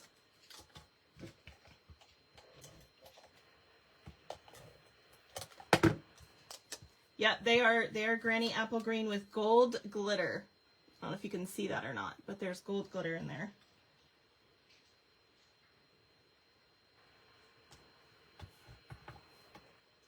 And then I'm wearing my rainbow, or I'm sorry, my watermelon tourmaline. If you guys ever seen this stone, I love it because it's purple and green. It's almost like a magenta-y purple, kind of. It depends on the stone you get, but yeah. Okay, and we're going to add this in the corner. Just a little bit in from the edge, so you just have a little bit of a white border there. Okay, now we're going to work on our palm tree real quick. So, I'm actually going to put my rocks down first. Hold on. So I'm just going to add my rocks. Don't do it with glue because we're going to take a little bit of time. So if you're going to use glue, wait and just kind of set it here so that it's ready to go. Okay, so we're going to use these to make our little palm tree. And you're basically just going to layer these up. Either direction is fine. So I think on this one, I liked this piece underneath. And then this one on top. Yeah, that's how I did it. So you're just going to do it like that, okay? So all I'm going to do is with this top one, I'm going to take my bone folder and I'm just going to gently curve these top fronds so that they are a little bit 3D. Okay, so it looks kind of like that from the center. And then I'm going to add just a little bit of glue right here, or you could use a glue dot if you prefer.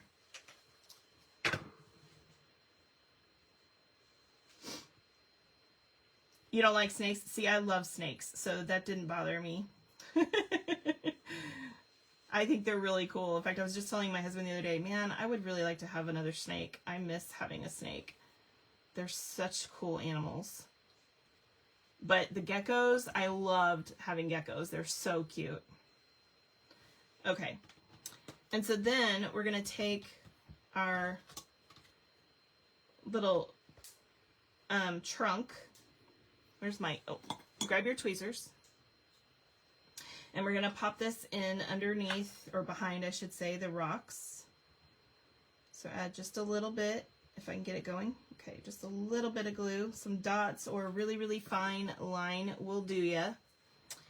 And we're going to pop this in behind our rocks. And then at an angle. And then for this one, I'm going to hold on to the top, and I'm only going to put glue on these back 3 pieces. Because I want those top pieces to stick up.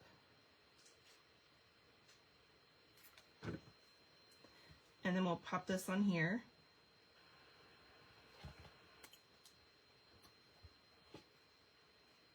Isn't that cool? It makes it kind of 3D.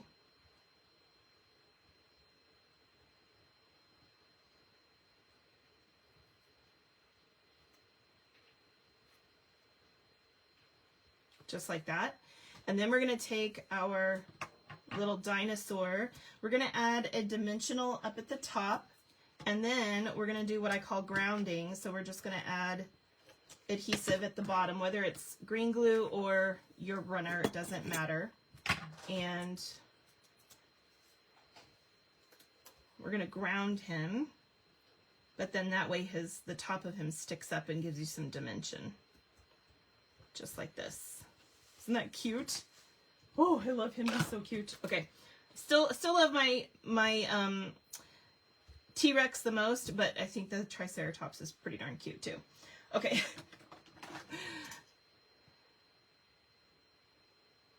Gecko you can do, but no snake. I hear ya. Okay, so I know a lot of people don't like snakes, but that's fine. I get not liking venomous snakes, but I love non-venomous snakes. So I'm going to add a large dot here, a small dot above that, and then whatever else you have left over here to the side.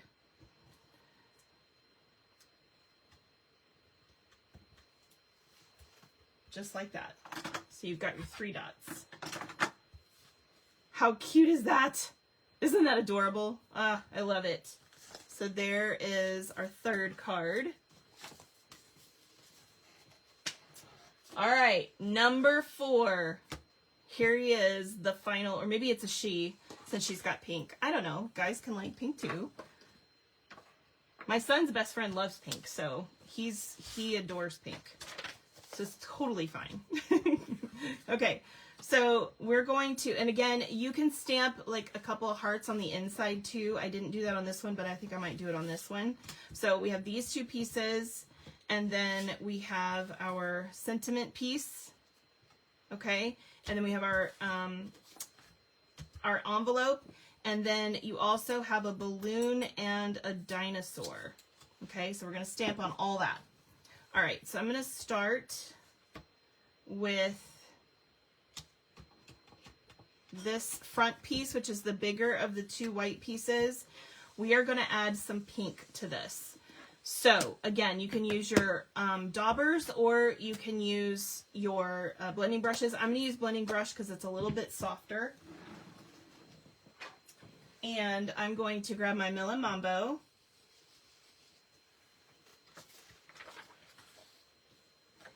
And I'm going to add Mill & Mambo to the center. Now I'm going to be putting a diamond right here, so it's okay that I'm touching this first. And I'm just going to blend out. Let me get some more on there. From the center. And you guys can decide how much you want on yours.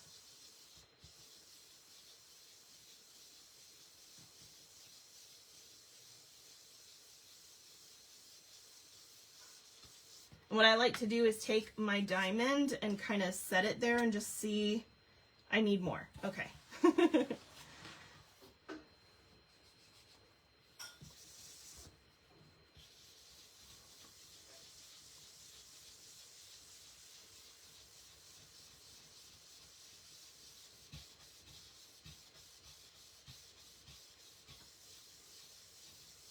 Does it need to be perfect? No. Does it need to, it's gonna fade a little bit for one, and it'll even out too as it dries. That's pretty good. I'm gonna add a little bit more here and here. It's getting the side of my paper a little bit, but that's okay. All right, so there we go. So there's our pink. We're also going to be, I'm going to go ahead and add this piece to this piece because it's going to help me with stamping. So I'm just going to add, are the dots 3-dimensional? Yes, they're like, can you see that, Mom? They're like a, yeah, like a dome.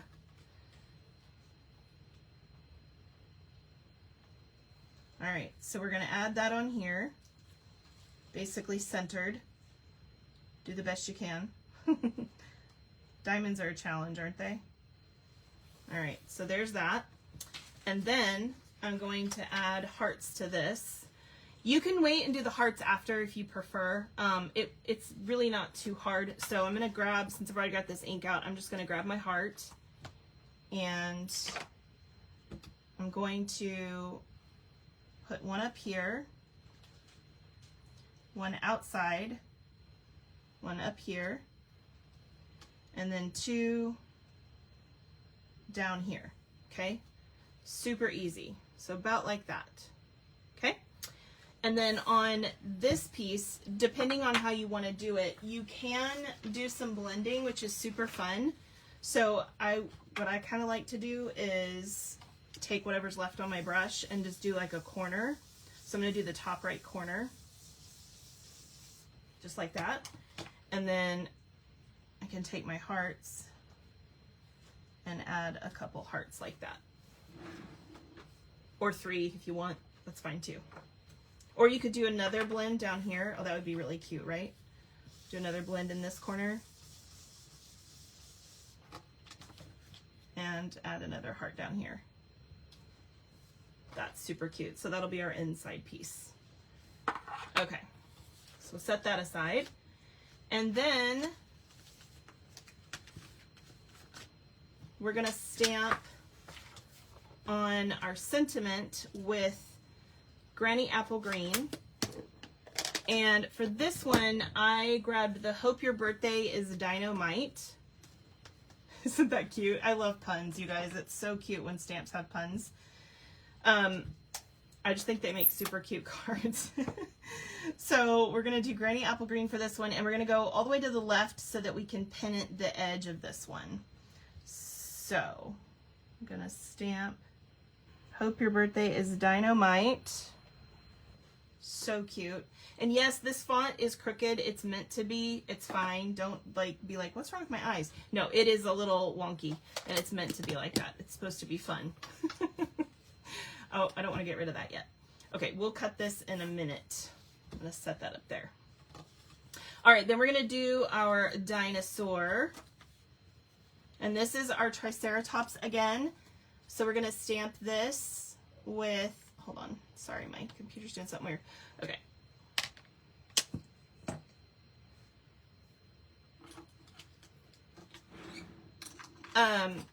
We're going to stamp our, did I say Triceratops? I meant T-Rex. I think I said Triceratops. Y'all know what I meant. So we're going to stamp our little T-Rex on our envelope. And then on this piece,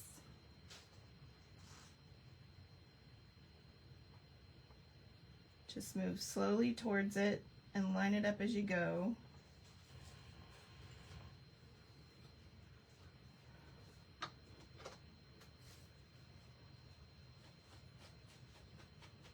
Slow and steady wins the race. Okay. And then before you get rid of your black, we're also going to stamp our balloon. So grab this. Now, if you want to do your balloon line with the line that's in here, you can totally do that. I'm going to freehand mine, but you guys can do whatever works best for you. So if you have one of our old style black tip markers that are thin, or you have some of the microns, whichever size you're comfortable with, that works really well for it. Okay, so I'm going to just go ahead and stamp my balloon.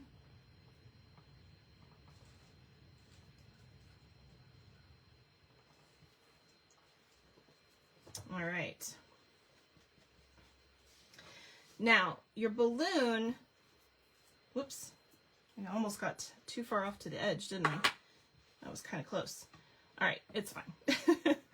Your balloon, in order to make something look round, you want the sides to be darker. So we're actually going to kind of like outline it and fade in toward the center. And that gives it a round look. In fact, you can also do like where you see these little shade lines, just think of that as shading. So kind of around those areas. So I'm going to use the dark Melon Mambo around the edge of my balloon. Now, you might also consider the light coming from one side. So if you're like me, I'm going to have more darkness around the left and bottom hand side. And then I'm going to grab the light and I'm going to start blending that in. You do have to color the whole balloon if you want to get the blended look, okay? That's important. And that's going to create some light coming from the top. But it also makes it look a little more round. Okay, so there's our balloon. And then for our dinosaur, I shouldn't have colored that on there. It went right through. I'm going to grab my little piece here to stick in my envelope to protect the back side.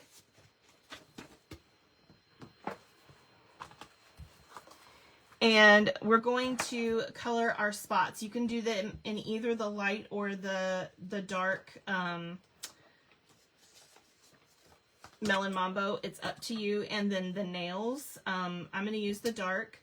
So I'm just going to do my spots. And the little nails. They're so tiny. His toenails are bigger, but the little finger ones are so tiny. So he's got 2 nails on each hand and each foot.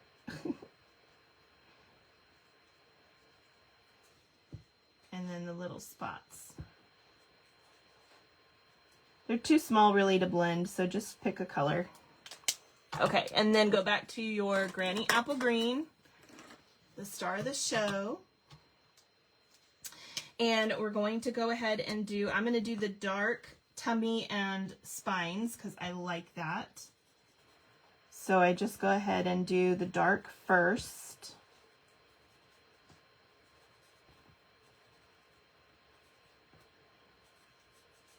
And his tummy. You know, usually you find that animals have a lighter tummy, but it just worked out this way. It's fine. Or you could do the tummy in the pinks or the oranges or however you want to do it, it's fine.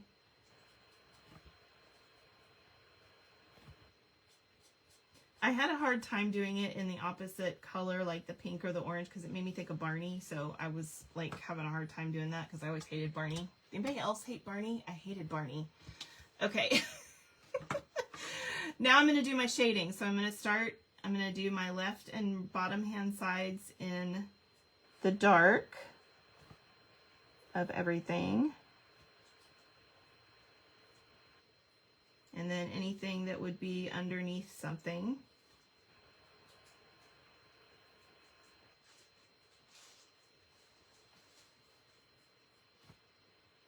And then this leg is going to be totally shadowed by the body. Whoops, I pulled off both of those. Okay, and then we'll come back in with the light and blend all this really well saturated, because if you want the alcohol to blend nicely, you've got to make sure it's nice and saturated. So make sure you go over those original lines, shading lines.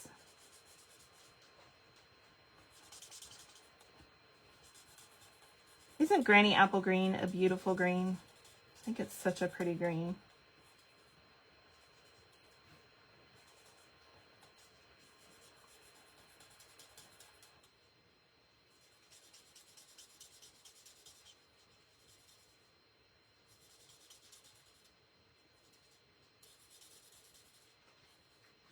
It does tend to be one of those greens that I grab a lot. I gravitate toward it. It's really pretty. Okay. And then we're going to do the same thing. Actually, you can come back in, oops, and do your, yeah. I think most people don't like Barney. Isn't that funny? I'm going to do my shading on the bottom of my spines here. And also at the bottom of each segment in his belly, just to add a little bit of shading. Okay, so he's done. So we'll do this one now. Gonna have to watch the replay for the cards. Grandson came in.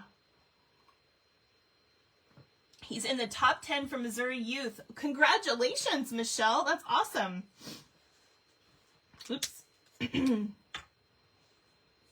How old is he?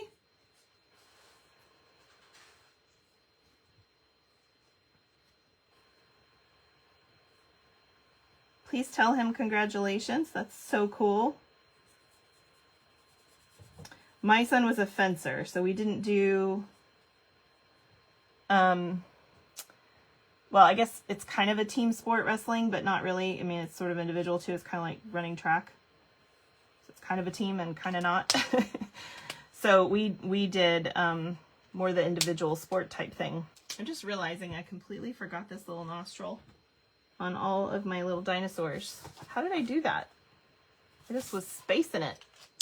All right, so now we're gonna come in and color here our blending.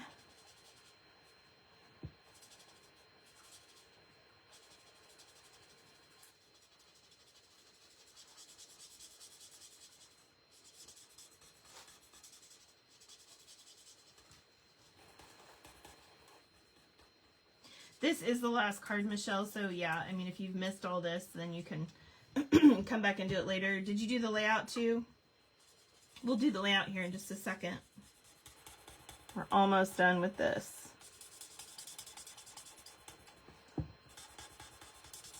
So just trying to make sure I blend really well.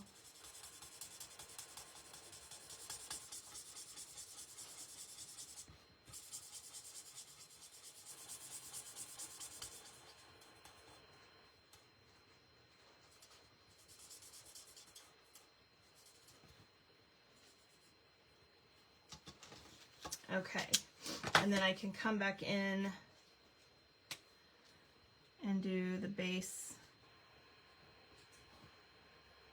of my spines and the tummy segments. Just like that. Okay, so there's all of our coloring done. Ta-da! All right, now for our sentiment piece, we're going to pennant this.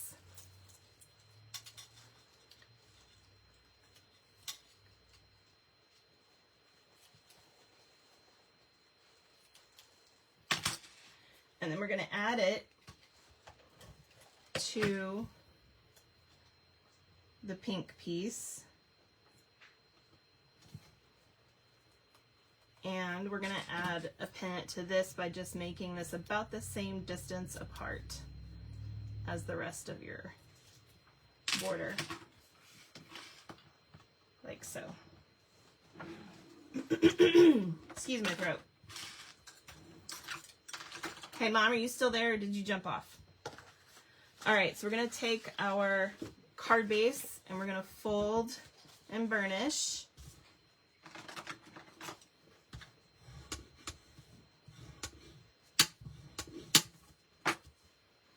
We're going to take our insert here and add that on the inside.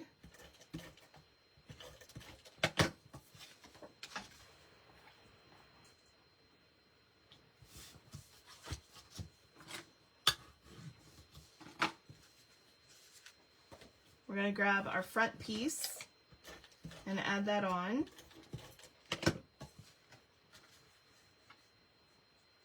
Gotcha, Kathy, that's fine.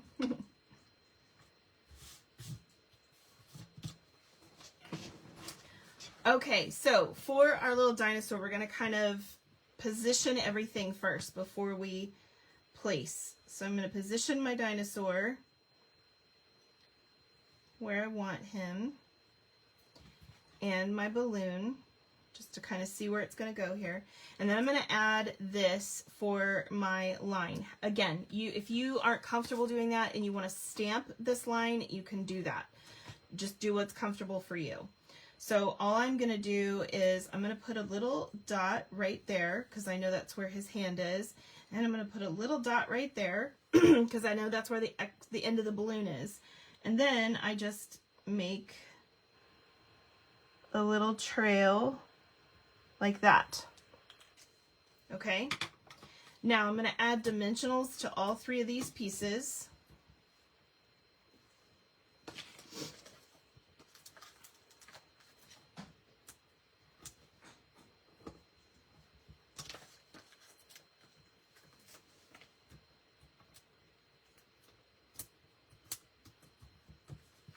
All right.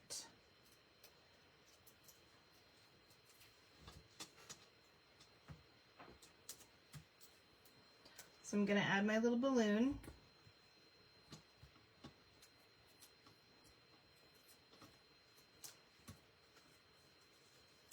I'll add my dinosaur.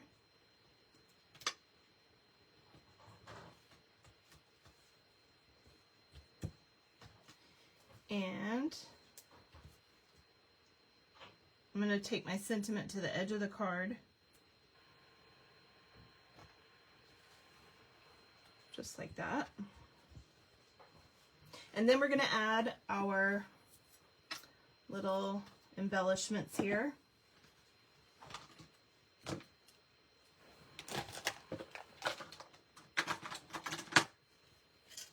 So I'm going to take the big one and put it here, and then the little one here, and then whatever else you have left. I love these glitter dots. Oh my gosh, they're so pretty. I forget what they're called. Are they the party ones? The Sunny Day. These are the Sunny Day iridescent dots. They're so pretty.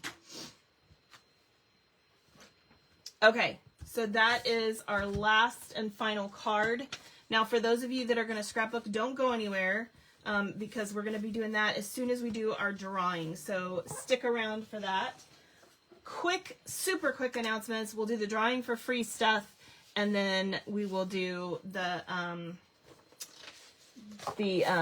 whoops, sorry, that one's an old announcement. And then we'll do the layout.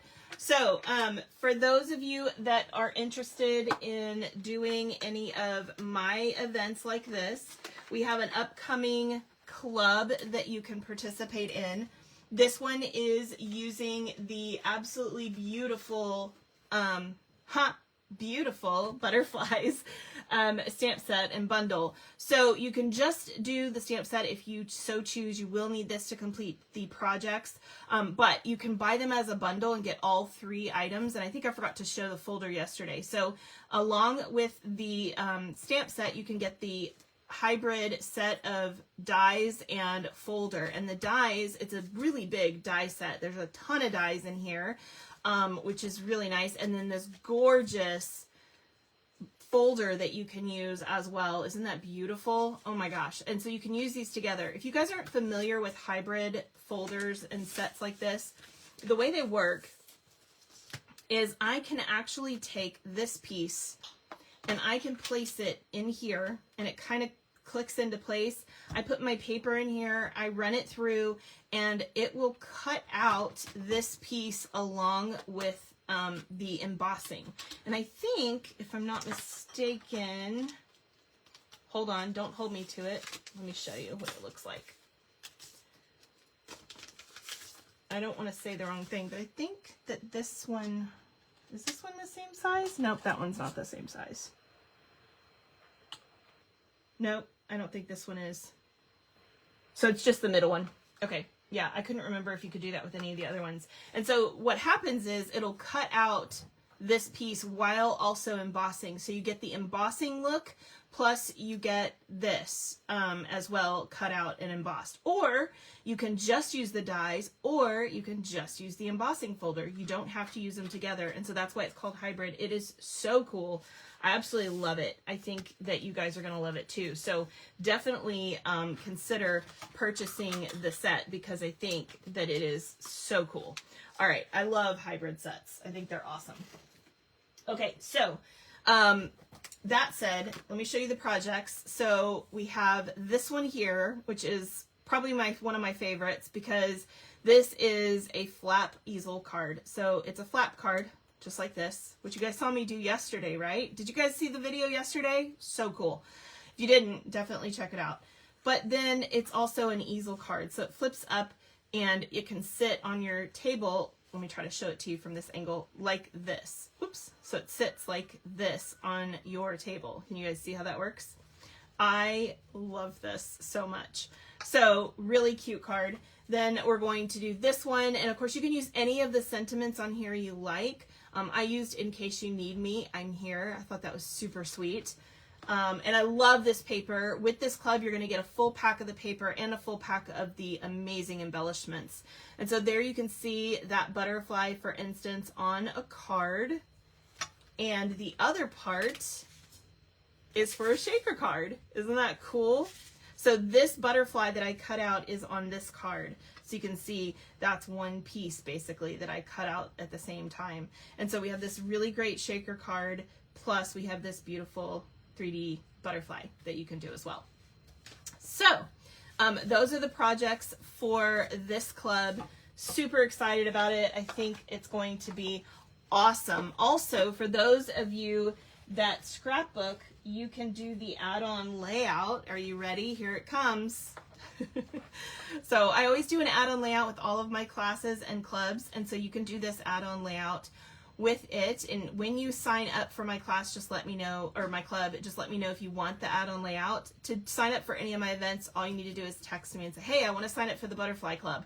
And you can do that. And if you need the stamps and or if you want the bundle instead, you can sign up for that at the same time. When you purchase it from me, I actually pay your shipping from the company. So you're going to save that 11%, which is really nice. And I do that on my clubs. So my classes are different.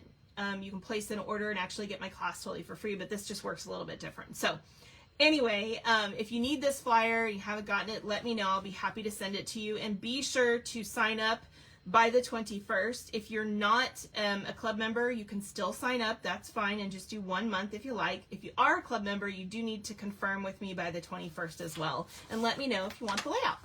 All right, also, if you'd like to receive my creative inspiration calendar totally for free, all you need to do is text me your email address. I'll add you to my email list, and you will get this calendar on or around the 25th of every month.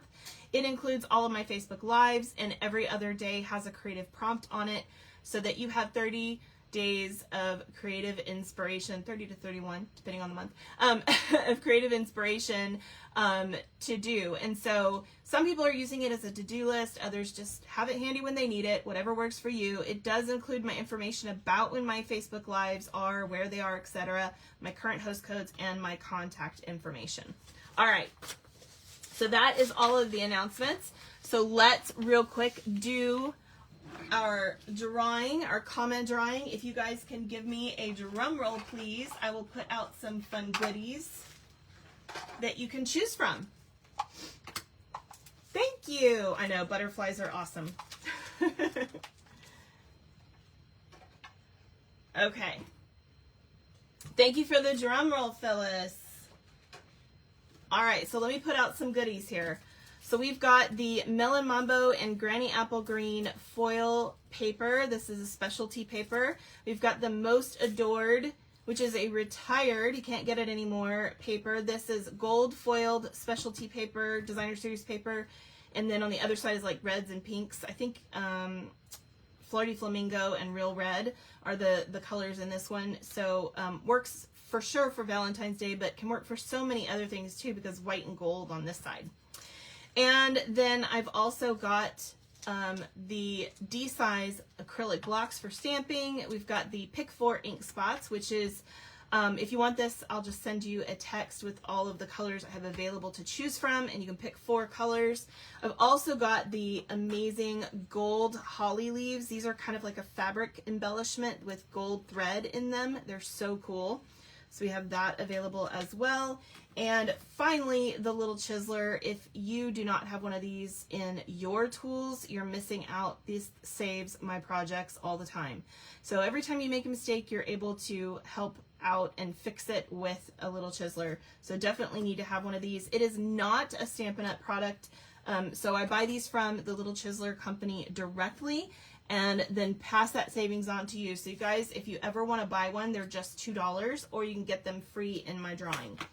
Also, whoops, I am going to do one drawing live and then one next week. So the people that watch the replay have a chance as well, and I will do this one from last week. Okay, so we're going to do 2 drawings today. So if you haven't commented, comment quick so you don't miss out. Okay. So, let me grab, what is, oh, that's a dinosaur. Darlene, that's hilarious. Okay. I was like, what did you put up there, Darlene? Okay. And remember, if you aren't doing the layout and you want to stick around and watch, you're totally welcome to. Otherwise, we'll be doing that as soon as this drawing is over. Okay, so I'm going to put this link in the random Facebook comment picker, which is going to do my drawing for me. It's getting all the comments, it's thinking, okay, there we go. And I'm hitting start. And the winner is Marsha Long. Congratulations to Marsha. Please pick a prize, Marsha, and put it in the comments. And then I'm going to come over here to last week's video, which was the Paper Pumpkin Hello Spring, if you missed that. Be sure to check that out. Remember, videos are no longer available for any longer than 30 days, technically. So make sure that you watch your videos. Okay. I'm going to try to get them up on YouTube, but just be aware that that's the case. And I'll let you guys know when I start getting that done. Okay. So I'm getting all the comments from last week's video, and that's quite a bit. Okay, here we go. And the winner from last week is Jeffrey. Congratulations, Jeffrey. Please pick a prize and put that in the comments. Okay. So, Marsha and Jeffrey, I think you're both on today.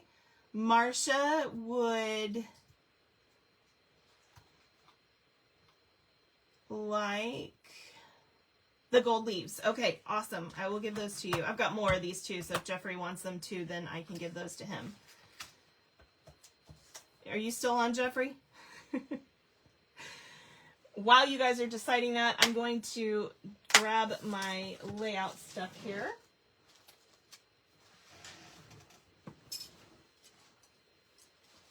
Okay, so if by chance you're going to be leaving, please know that I appreciate you being here, and I hope you'll be here tomorrow for craft organizing. We're going to have a good time tomorrow, and then I hope that you, of course, have a great day and a great day or great rest of your weekend. And so I just want to make sure you guys know that if you are going to leave. Oh, you want the leaves too? Okay, no problem. I will give those to you, Jeffrey. No problem. I've got more over here to the side. Okay, they're awesome. You guys will love those. All right. Take a drink here. So congratulations to both of you. If you purchased the layout, it looks like this. You do have a PDF in here for all of the stuff, and so you know how to make it. And then, of course, you always get a free page protector from me as part of the layout. So that's really great.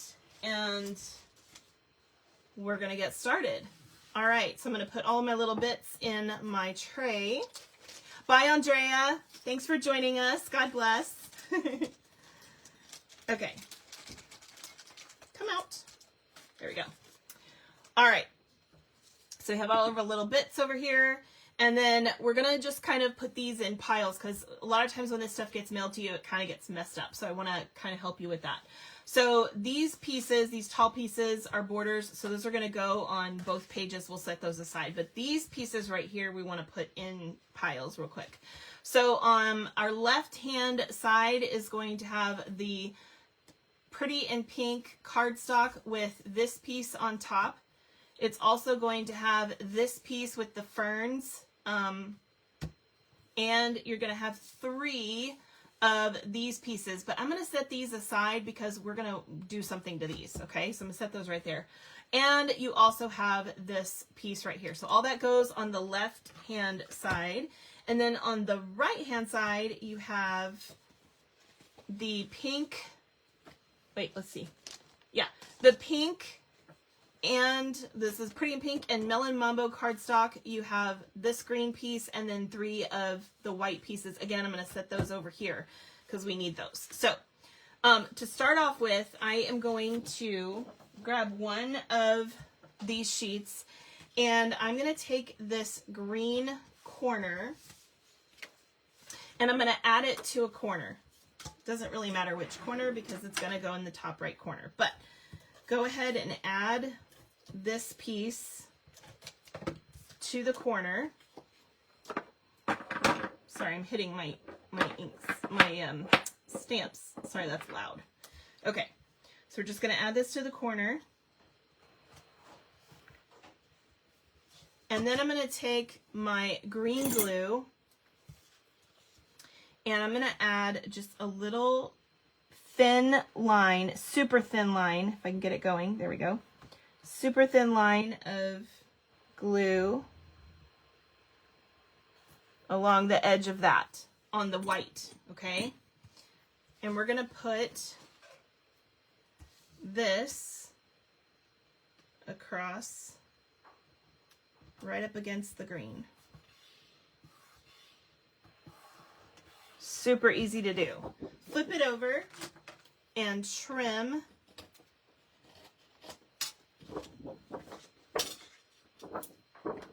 the orange piece. Can't get it to lay flat. There we go. Trim that orange piece off on the edges. And that is your top right-hand corner of the layout. Okay, then at the bottom of this, we're going to add one of these pumpkin pie pieces, about 3/4 of an inch up from the bottom. Okay, so about like that.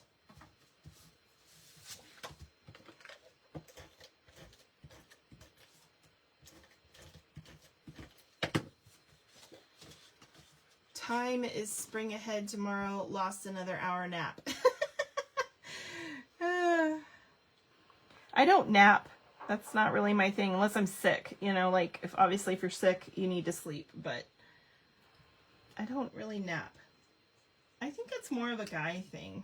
I know a lot more guys that nap than girls. I don't know why. Okay. And then we're going to add this piece to the center of that. This is peach pie. I just wanted a little bit of accent here. So I'm just going to add this to the center of that piece. Let me make sure that's straight. Does that look straight to you guys? It looks straight to me. Okay. Then I'm going to set this kind of to the side because I want to make sure that my other page lines up. Okay. So I like to set those right next to each other. I'm going to take the pumpkin pie piece for this one. And we're going to add that on.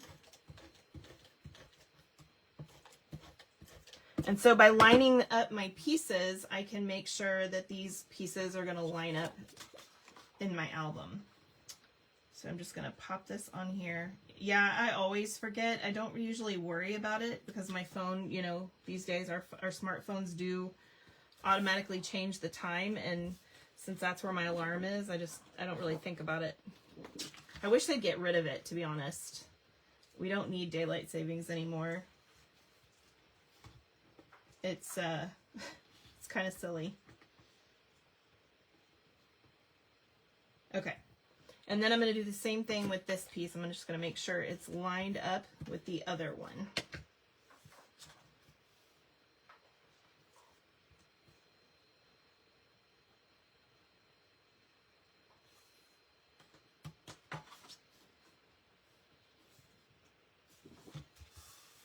Okay.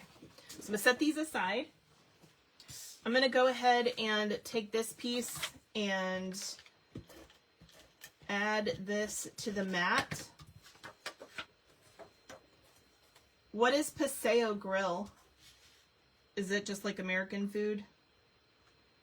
Like a typical any grill type place? Set that back over to the left. I'm going to take these 3 pieces and we're going to do 3 of them green and 3 of them in Melon Mambo. Now you can use your, you can use your blending brushes if you want. I prefer to use the daubers for this particular technique, but it either will work. So I'm just going to grab my Melon Mambo dauber and my Granny Apple Green dauber. And I'm going to do 3 in the green and 3 in the Melon Mambo.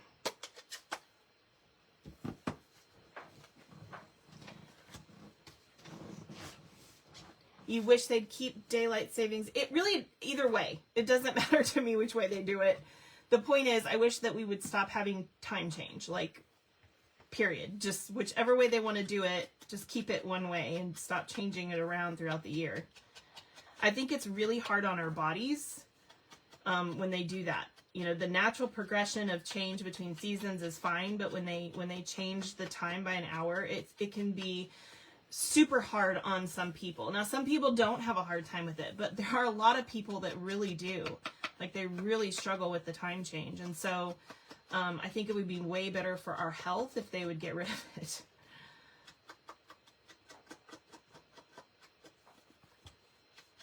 Can they do that federally? I mean, I know there's some states and even some cities that don't change time. But I'm wondering, like, can they just change that federally and be like, we're done. We're not doing daylight savings, or we're not doing whatever anymore. We're just going to stay one time. I know that there are some places that don't, because my family lives in Madison, Indiana, and they don't change time. They stay the same all the time. So there are times when they're Eastern and times where they're Central, like we are. And I always thought that was funny. It's like, okay. So now we're going to do Granny Apple Green for the other 3.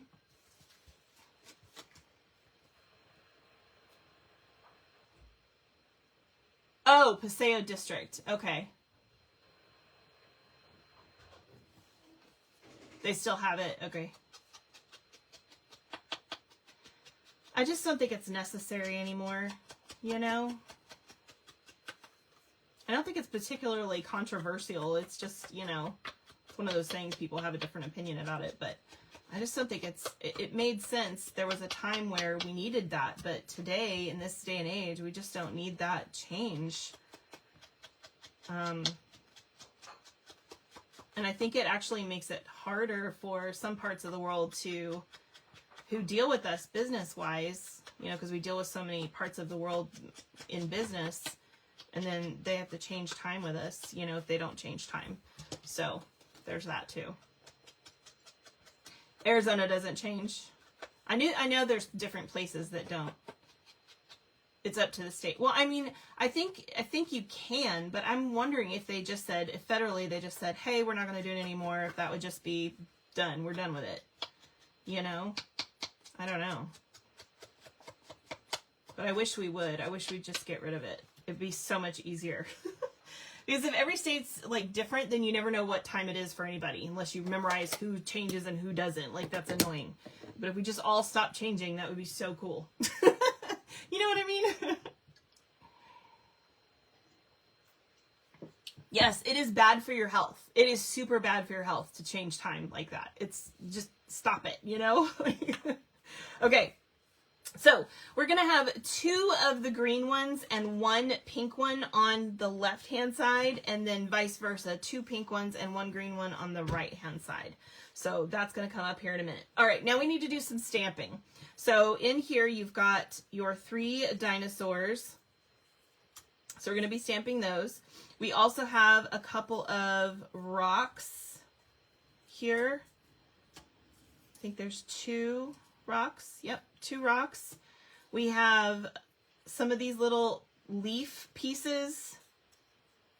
Excuse me. We have a flower, and you're also going to stamp on these little bushes. So what's cool about this particular die is you can use it as a cloud or a bush, which is super cute. So I used it as bushes for this, and so because we didn't really need any clouds. So we're going to grab a few more stamps, whoops, from our stamp set. We're going to grab the flower, of course. So we've got this piece, and here, let me grab my Stampin' mat. So we've got the flower, we've got this leaf piece, and we've got this little piece that's just like, it looks like that. It's just like little twigs, right? Okay, so we're going to need those for this too. There are oh, the other thing we need is the feet, the little footprints. We're going to need that too. There's so many things in here, guys. If you want to add glasses, or if you want to add these little spots that kind of remind me of like cheetah spots, there's those. This can also be used as flowers on top of the grass, which is super cute. Bow tie, so many fun little pieces that you can add. All right. So we're going to add these to blocks. So let me put these on blocks real quick. Especially for nurses and babies being born during that time. Yeah, I really hadn't thought about that. Yeah, it can be really crazy, right? All right, so let's grab our dinosaurs first. And we're going to stamp on, by the way, you guys saw me get ink on here earlier. This is another one of those things that I like to clean off with alcohol on a semi-regular basis. I just add some alcohol to, I got my paper towel, and I just clean off any ink if I got ink on that. See that? No problem. It's gone. Okay. So I try not to do that at all, so I don't have to worry about cleaning my mat, but it does clean off. Okay, so we're going to do our 3 dinosaurs real quick. So let's see, we've got our Triceratops. You don't like the long days. I mean, honestly, your days are going to be longer in the summer no matter what. It doesn't matter what time you know, when your day starts, it's going to be longer, and they're going to be shorter. You have less light in the winter either way too. It's just when the day starts. And so I think it's just silly that we change time, and it's so bad for our health, you know, like it would be so much better if we didn't. And since we don't need to do it anymore, it seems kind of silly to keep doing it. All right, so there's our Triceratops. Let me get a little more. My cloth is getting a little bit saturated in ink. I probably need to grab a clean one, but I'm going to add a little bit of this. I'm just using our Stampin' Mist, by the way, for anybody that doesn't know. And our Stampin' Mist, I love it because not only is it a cleaner, because you can buy lots of different stamp cleaners out there, but it also conditions your stamp, which is really nice. Okay, so there's a Triceratops. We're going to do our little long neck here, Apatosaurus or whatever you want to call this, Brontosaurus, I guess. It could be several different ones. It's a long neck, whatever. That one wasn't perfect. Oh well. Okay, and then finally our T-Rex. But I do know what you mean, Marcia. I understand. Okay, so we're gonna add our T-Rex here.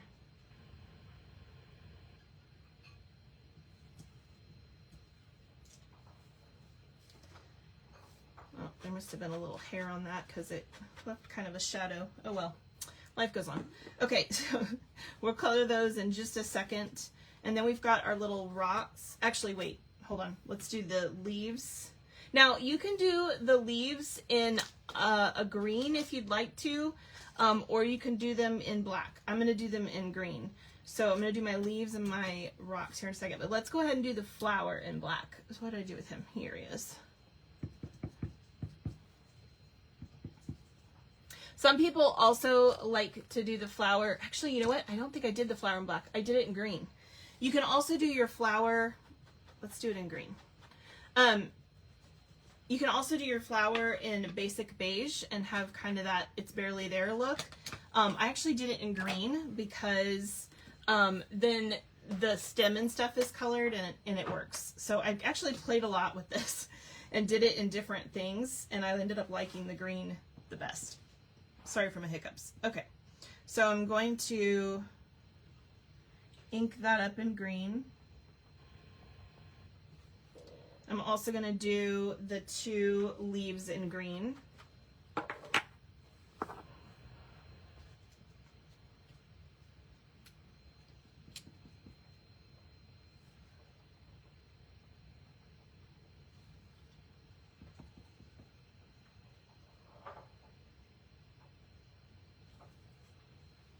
Like so.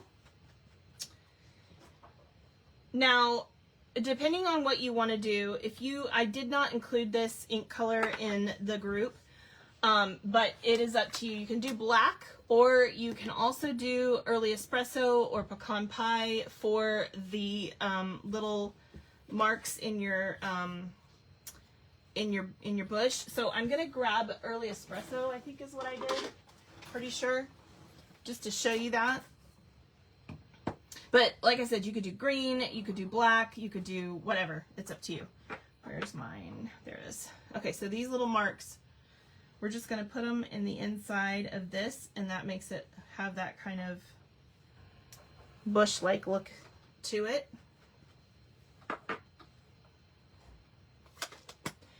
And then I'm going to grab my basic gray, and we're going to do the rocks. Where are my rocks? Oops, sorry, that was loud. Here's rocks. Okay. So we're going to do, that one's upside down. The rocks real quick.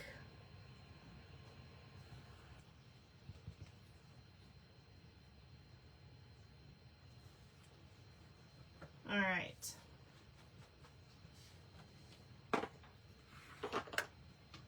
Okay, before you put your gray away, I'm going to set these aside with my dinosaurs because I got to color these. Our little bushes are done, so I can set those aside.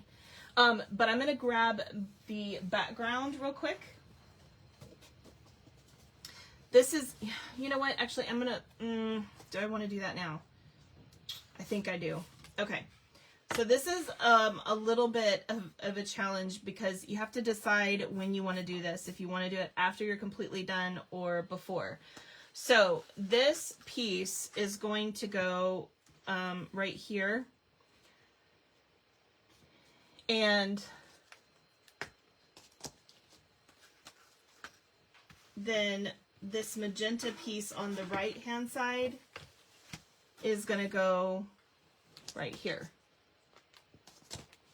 Okay, so what I want to do is I'm going to be putting my T-Rex right here when I'm done. So I want to make footprints that walk around up to where he is. And so you don't have to do this part, but it's super cute. So what I do is I put my pieces together, and I actually like to add a little bit of washi tape so that they don't move. So I'm going to put a little piece there, and then I'll put a little piece here just to hold them together, okay? So now I know that it's not going to move. And then what I'm going to do is I'm going to take my inks right here. I know it's off screen, but it's right here, my basic gray. And I've got my little footprints. And so I'm going to start up here with my footprint like that. And then I'm going to go down one more. And I'm inking this every time. And I'm going to turn as I go just a little bit.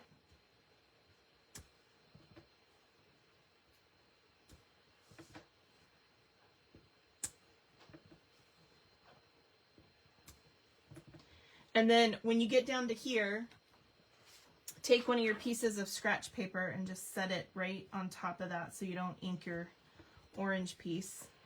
And then add it there, okay? So that's going to give you your little foot path, basically, okay? All right.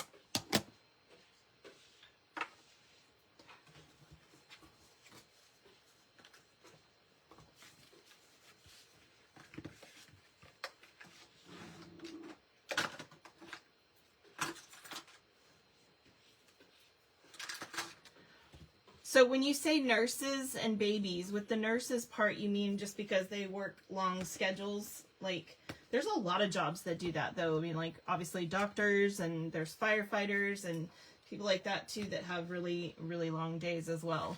Okay, so now that we've done that part, let's go ahead and color our pieces that we need to color. So I'm going to grab my silicone mat, just because it kind of holds my dinosaurs where I want them. And we've also got our little rocks, and we've got a flower, and we've got a couple of leaves. Okay, so the rocks are really easy. Let's go ahead and do that part. I'm just going to grab my light smoky slate and color these in.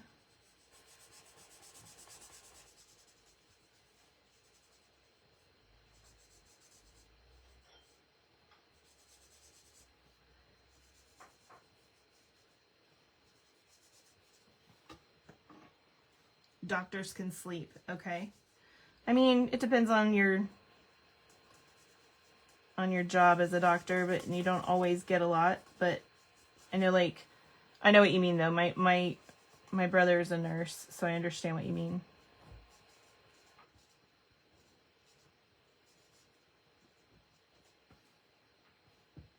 I think it's hard on everybody. It really is.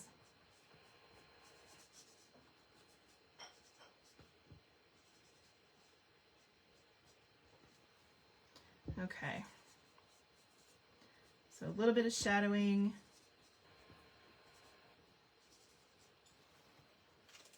All right, so there's our rocks.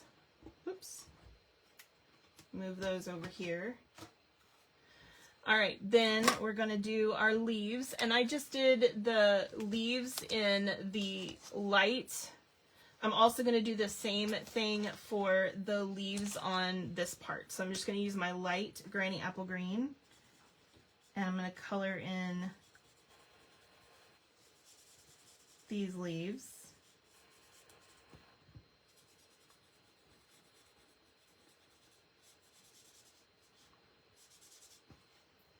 And then I'll color in these two. This is the like super calming part, just coloring stuff in.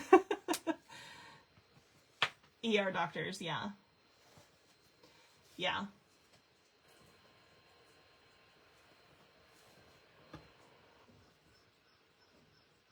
Oh yeah, it's super rough. Oops, sorry. Okay.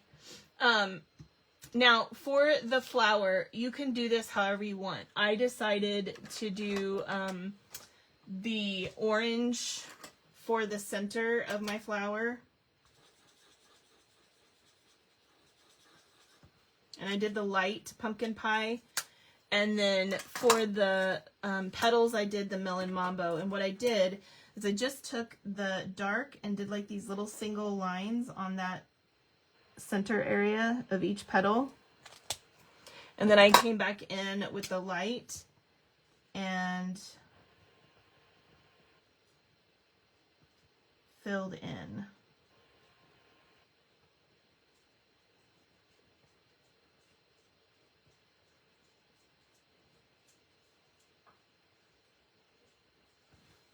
Just like that.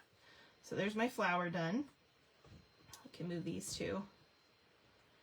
Okay, and now we're gonna do our dinosaurs. So I did these two in orange, and then this little Apatosaurus in the magenta, or the melon mambo. So I'm gonna go ahead and do melon mambo.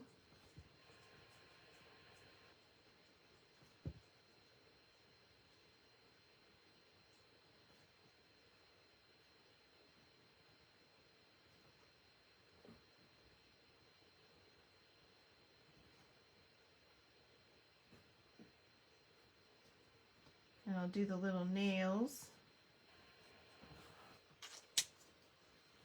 And then I'll grab the light. You're doing hot dogs and fries in your air fryer, huh? I love my air fryer too, though we haven't been using it much lately. Ours is a Vortex, and it does other stuff too, so it does rotisserie. We use the rotisserie in there a lot. It's pretty cool. Okay, and then for the other two, I'm going to be using the orange. So I'm going to do the pumpkin pie on the little dots and the nails.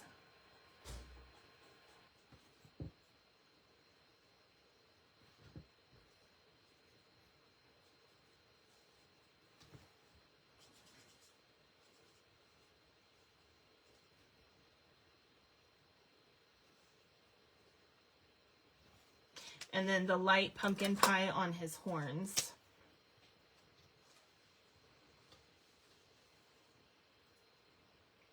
So for those of you keeping track of my weight loss journey, I am down 42.5 pounds.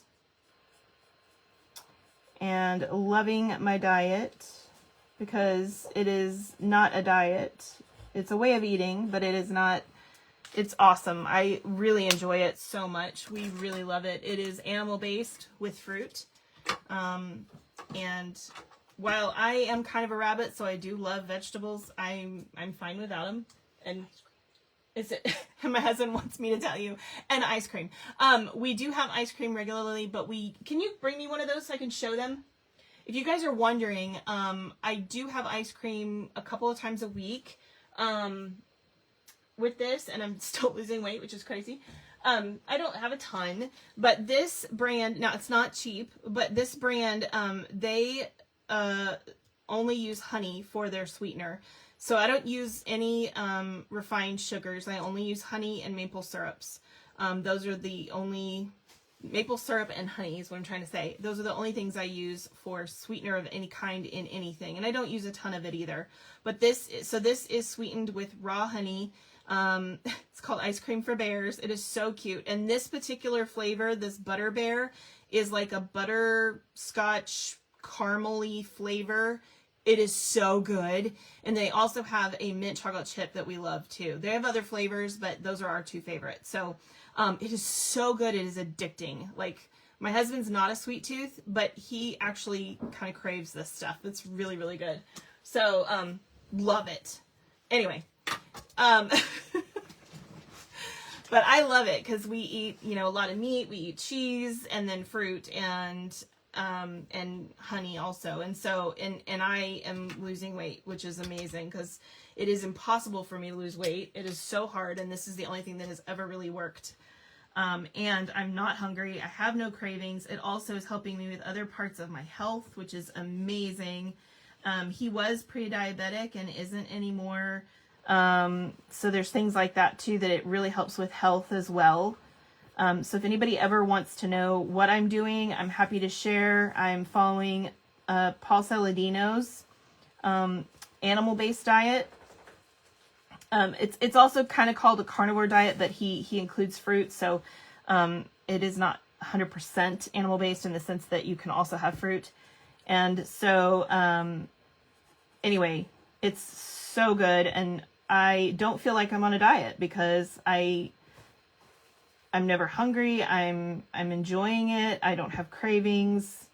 Other things I've tried, I have cravings, or if I try to do something different, I gain all this weight back and it's insane. And I just, you know, anyway, so I really, really love it. And I don't really want to change. I have no desire to. I really enjoy eating this way. So it's also easier in my opinion. I think what we eat is a whole lot easier to make. So really love it. But yeah, we do have ice cream a couple of times a week at night. Or not at night, but like right after dinner. And yeah, I've really enjoyed it. My parents are doing it too. And it's not something you do just for weight loss. So if you weigh what you want to weigh, that's great. Don't worry about it. It's also for health. It's for optimal health because, meat is kind of what our body processes the best and we get the most, from. So it's really great. I know as someone who was in the fitness industry before I went in the military, I was under the impression that a lot of things were bad that are actually good for us, and vice versa. And so it's pretty crazy. My mom and I have always been very health conscious, and we're always paying attention to things. And so learning some of these things was pretty shocking for us. Anyway, okay, so there's our little why do I keep doing that? This is our T-Rex, and he will be on the left-hand side page, and so will our Triceratops. I love fruit too. Now, I don't eat a ton of fruit. If you're trying to lose weight, I do try to keep the fruit intake down, because the more of that more carbs you have, the less weight loss you're going to see. But I do have fruit with every meal. I have an avocado with pretty much every dinner. And I usually have some other piece of fruit with my breakfast. And I really only have, maybe I should call it lunch. I really only have 2 meals a day. I just don't know. I'm not hungry enough to eat more than that. But anyway, if you are, that's okay. You can do whatever you want. But my husband usually eats 3 times a day. He's trying to eat twice, but it's not something that you have to do. So anyway, I just love it because it doesn't even feel like a diet. It feels amazing. I mean, I just love how we're eating too, and my husband does too. He doesn't feel restricted, which is so nice. Because when you feel restricted, I think you have a tendency to cheat. And so if you don't feel restricted, then you don't have that feeling like you have to cheat or something. Obviously there are foods we avoid because we know that they're not great for us, but You know, if we go out to dinner or something, we try to make good choices, but we, you know, there are things that we don't normally eat that we'll eat while we're out to dinner. Like we went out to dinner the other day and we had a salad, which we don't normally eat because the vegetables are not the best thing for you. I know it sounds really crazy to say that, but I know it was really hard to change for me because I was like, what? But there's just, our body doesn't process them like, it's really not meant to do that as a primary food source. It's like more like starvation food. If you can't find meat, then, you know, eat the plants. Is really more kind of how our body processes things. And so it was really educating. I mean, I could not believe what I learned from this, that I just was completely, for lack of a better word, ignorant about. Like, I thought I knew, but I didn't. We were wrong. And so it was just kind of one of those moments, you know, it was like, oh, wow, okay. So I'm going to go back over the plate here, just to add a little bit of depth. And, so I usually have, for those of you curious, I usually have eggs, for quote unquote breakfast or lunch, if you will. Sometimes bacon with that, not always, some cheese and some fruit. That's usually my lunch or my breakfast. And then, my husband usually has breakfast steaks. We eat a lot of beef, because beef is one of the best things for you. And I know for years people thought, oh, it's terrible for you, but it's not. It's crazy. I mean, it really is. So, but you know, just the health benefits have been amazing. It helps me with my fibro, my autoimmune. If you have an autoimmune disease, it can help a lot with that. My husband says he's taller, which is a lie. He's a goober. He wishes he was taller. I wish I was taller. That'd be nice. But if you have any kind of inflammatory thing, arthritis, just any kind of inflammatory, a lot of things that we deal with in our body are actually an inflammatory response. And so it's very helpful in those things as well. Yeah, it's pretty crazy.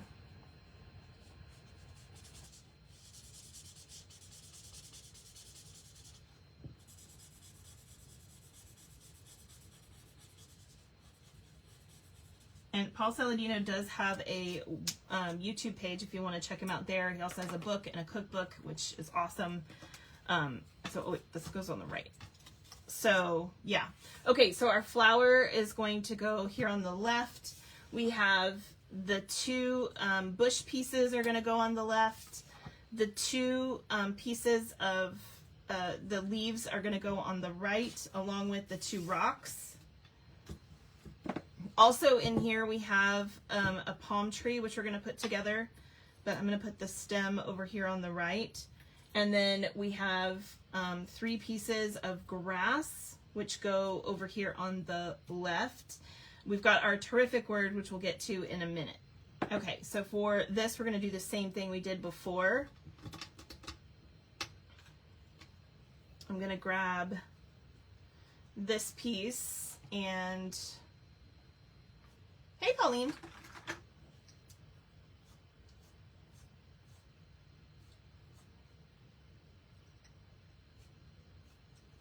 But yeah, I'm so happy to be feeling better, and I never have eaten very much, and so to be as overweight as I was frustrating, especially since I was in the fitness industry and was in the Marine Corps. I was always used to being fit.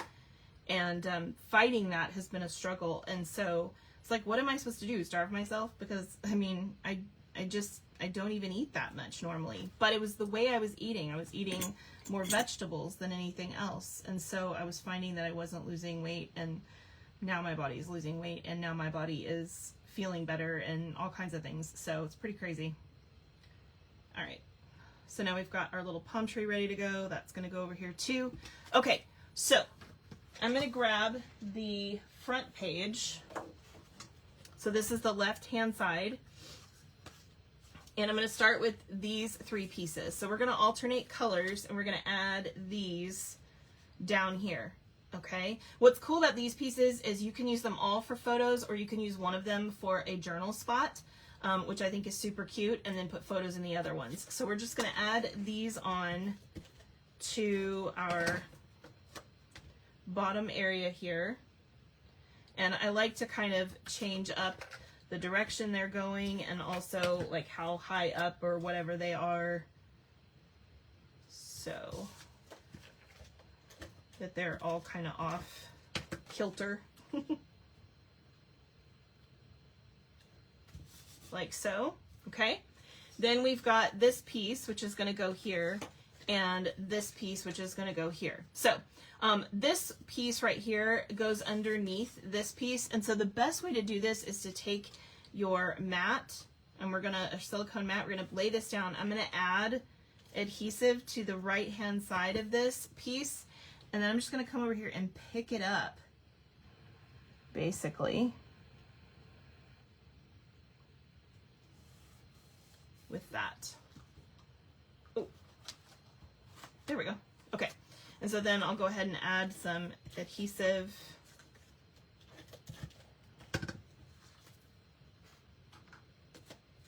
And I'm going to pop this about half an inch from the side and about 3/4 of an inch from the top, approximately. We need to have a little bit of space here.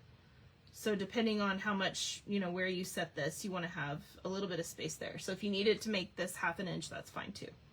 Okay, so we'll do like that. Does that look straight? I hope.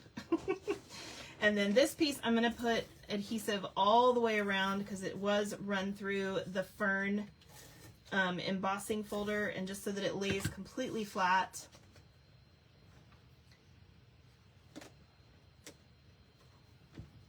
And then this is going to be about half an inch from the top of this piece, and about an inch from the right hand side. So it's going to be closer to the pink piece.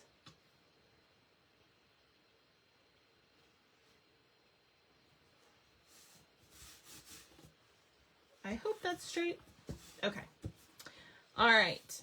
So now we're going to add one of these little bushes right here at the top edge.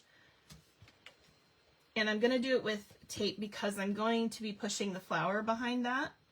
So I'm just going to put that right at the edge.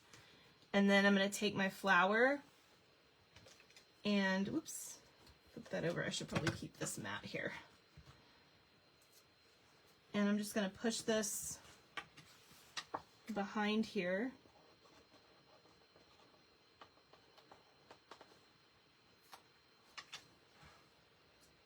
Like so. Okay, now I've got my little T-Rex and one of the little grass pieces. So the grass piece, the easiest way to put it on is with green glue, honestly. So I'm gonna just grab the top part. I'm not gonna worry about getting a whole lot of glue on that part, but I am gonna get this glue here at the base. And I'm gonna add this right here. And then we're going to add some adhesive here to our T-Rex and pop him right on the edge here,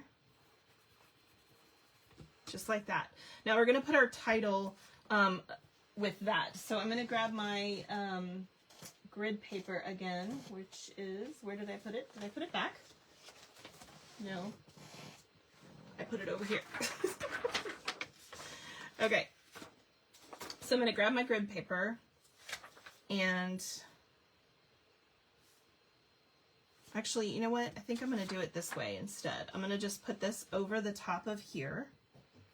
This is another way you can do this because I am not going to do it straight, so I don't really need that, but I am going to use the space to make sure I space it out the way I want it. So you have two of these, and that's just how they come because it basically cuts out an equal.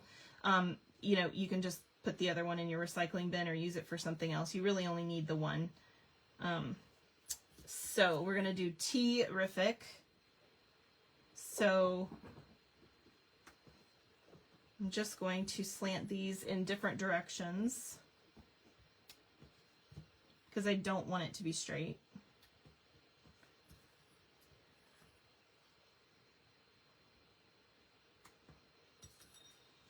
And the important part is that it fits. So if I need to move it over or put them closer together, whatever you need to do to make it fit in this space,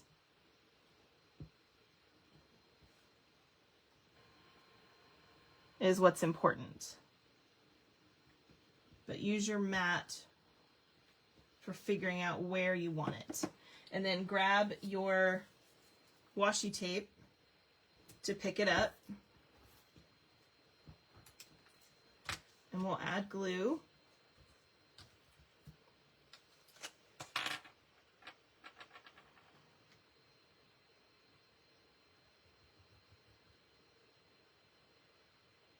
Anyway, that ice cream that we eat, we get that from our health food store.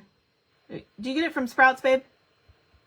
I think he gets it from Sprouts. I guess he's in the other room. He can't hear me. I'm pretty sure he gets it from Sprouts. But, you know, check your local health food stores. It's a really good one. You just have to be careful that all your ingredients are natural. So the ingredients in that ice cream is like, seriously, it's like milk, honey, and that's pretty much it. Like, it's crazy. It's so good. I asked you if you got the ice cream from Sprouts. Yes. Yeah, okay.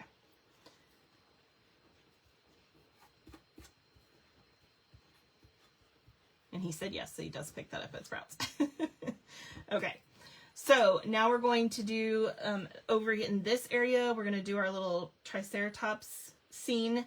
So I'm going to take the grass and we're going to set this over here. If you want to cut it off a little bit, I think it works pretty well. I actually cut mine off like this because I didn't need it to go all the way across. So to do that, I just grabbed my trimmer and put it in here and cut off like the first 3 fingers of grass, basically, blades, whatever you want to call it.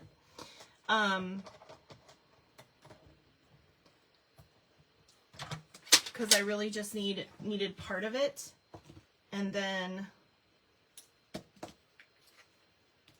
we'll add a little bit of glue here.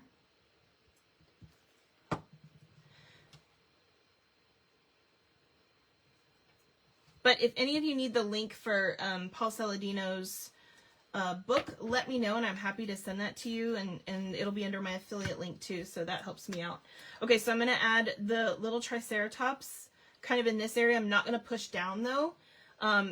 It's fine that it overlaps here because I didn't put adhesive up at the top. I can tuck a photo behind that. So, but I'm just going to put him like right about here. And then I'll take my other grass here and actually, wait, hold on. I want to take my little bush here first.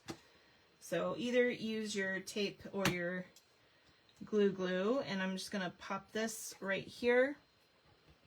And then the grass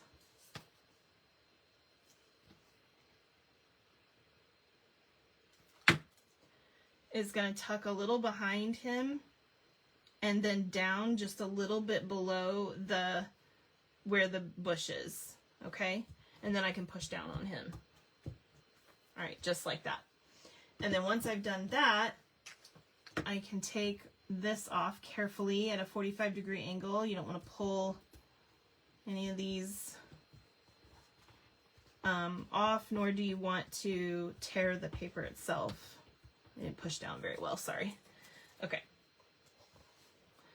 All right, so to this, we're going to add a few of the embellishments. So you've got the pink and the orange embellishments. And so what I did is a large, and you guys might have different ones, but I did a large orange here and a small pink. And then a small pink, yeah, small pink over here. And then over here, I did a large pink and 2 small orange. So we've got one up there and one right there. And that side is totally done. And then we're going to grab the right hand side. We're going to add our 3 mats here, like so.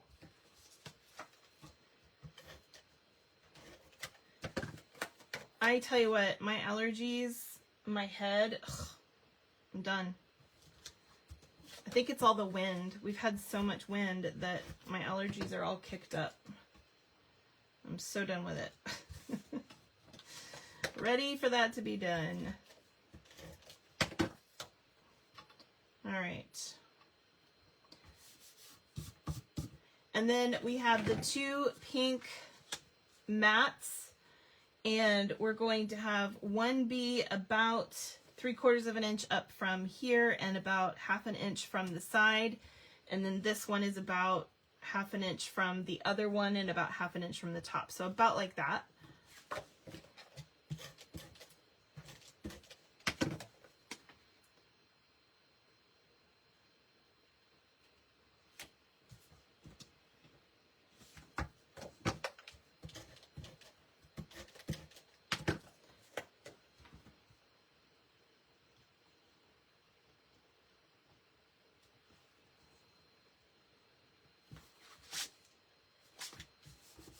Okay, so for this one, we are going to put this little guy along almost the edge over here.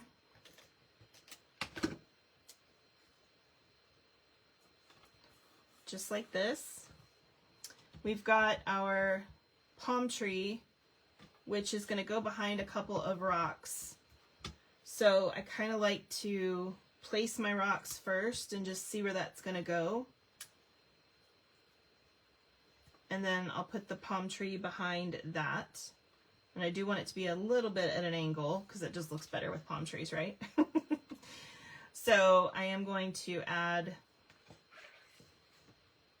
a little bit of glue to this.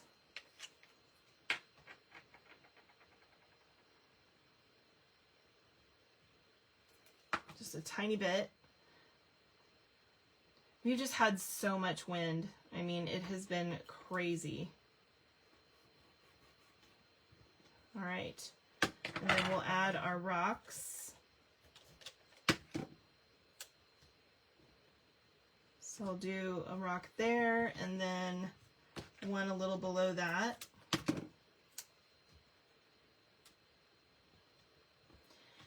And then these little guys, I'm just gonna have sort of sticking up from the rocks like it's a plant.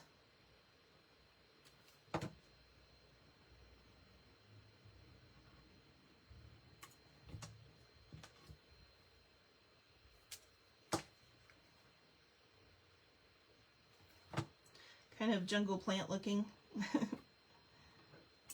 Okay, just like that. And then we have the little palm tree piece. So remember these top ones that I bent, I'm gonna hold on to those and I'm only gonna add glue to the other 3. Now in your scrapbook, it's probably gonna get a little flattened and that's okay, but I'm not gonna glue those pieces down. So what helps is that, and this little piece is going to be fine because it's not over very much, but it will stay a little bit bent, which is nice, and then of course it's just free to be whatever it is. Okay. All right, so then we're going to grab our embellishments here, and we're going to add an orange one here, a little pink one here, and another pink one up here. And so that little scene has its little embellishments around it. And you guys, that's it. So I really like the idea of adding my journaling right here in the center so that I have pictures kind of surrounding it, or over here, whatever. But you guys could put it anywhere you want. That's what's cool. So there it is. Isn't that adorable? I love how this one turned out. I hope you guys enjoyed it too. Thanks for joining me today. I hope you'll join me tomorrow for some craft organizing, which is always good. And I hope you have a good rest of your Saturday. Thank you so much again. I love you guys. God bless.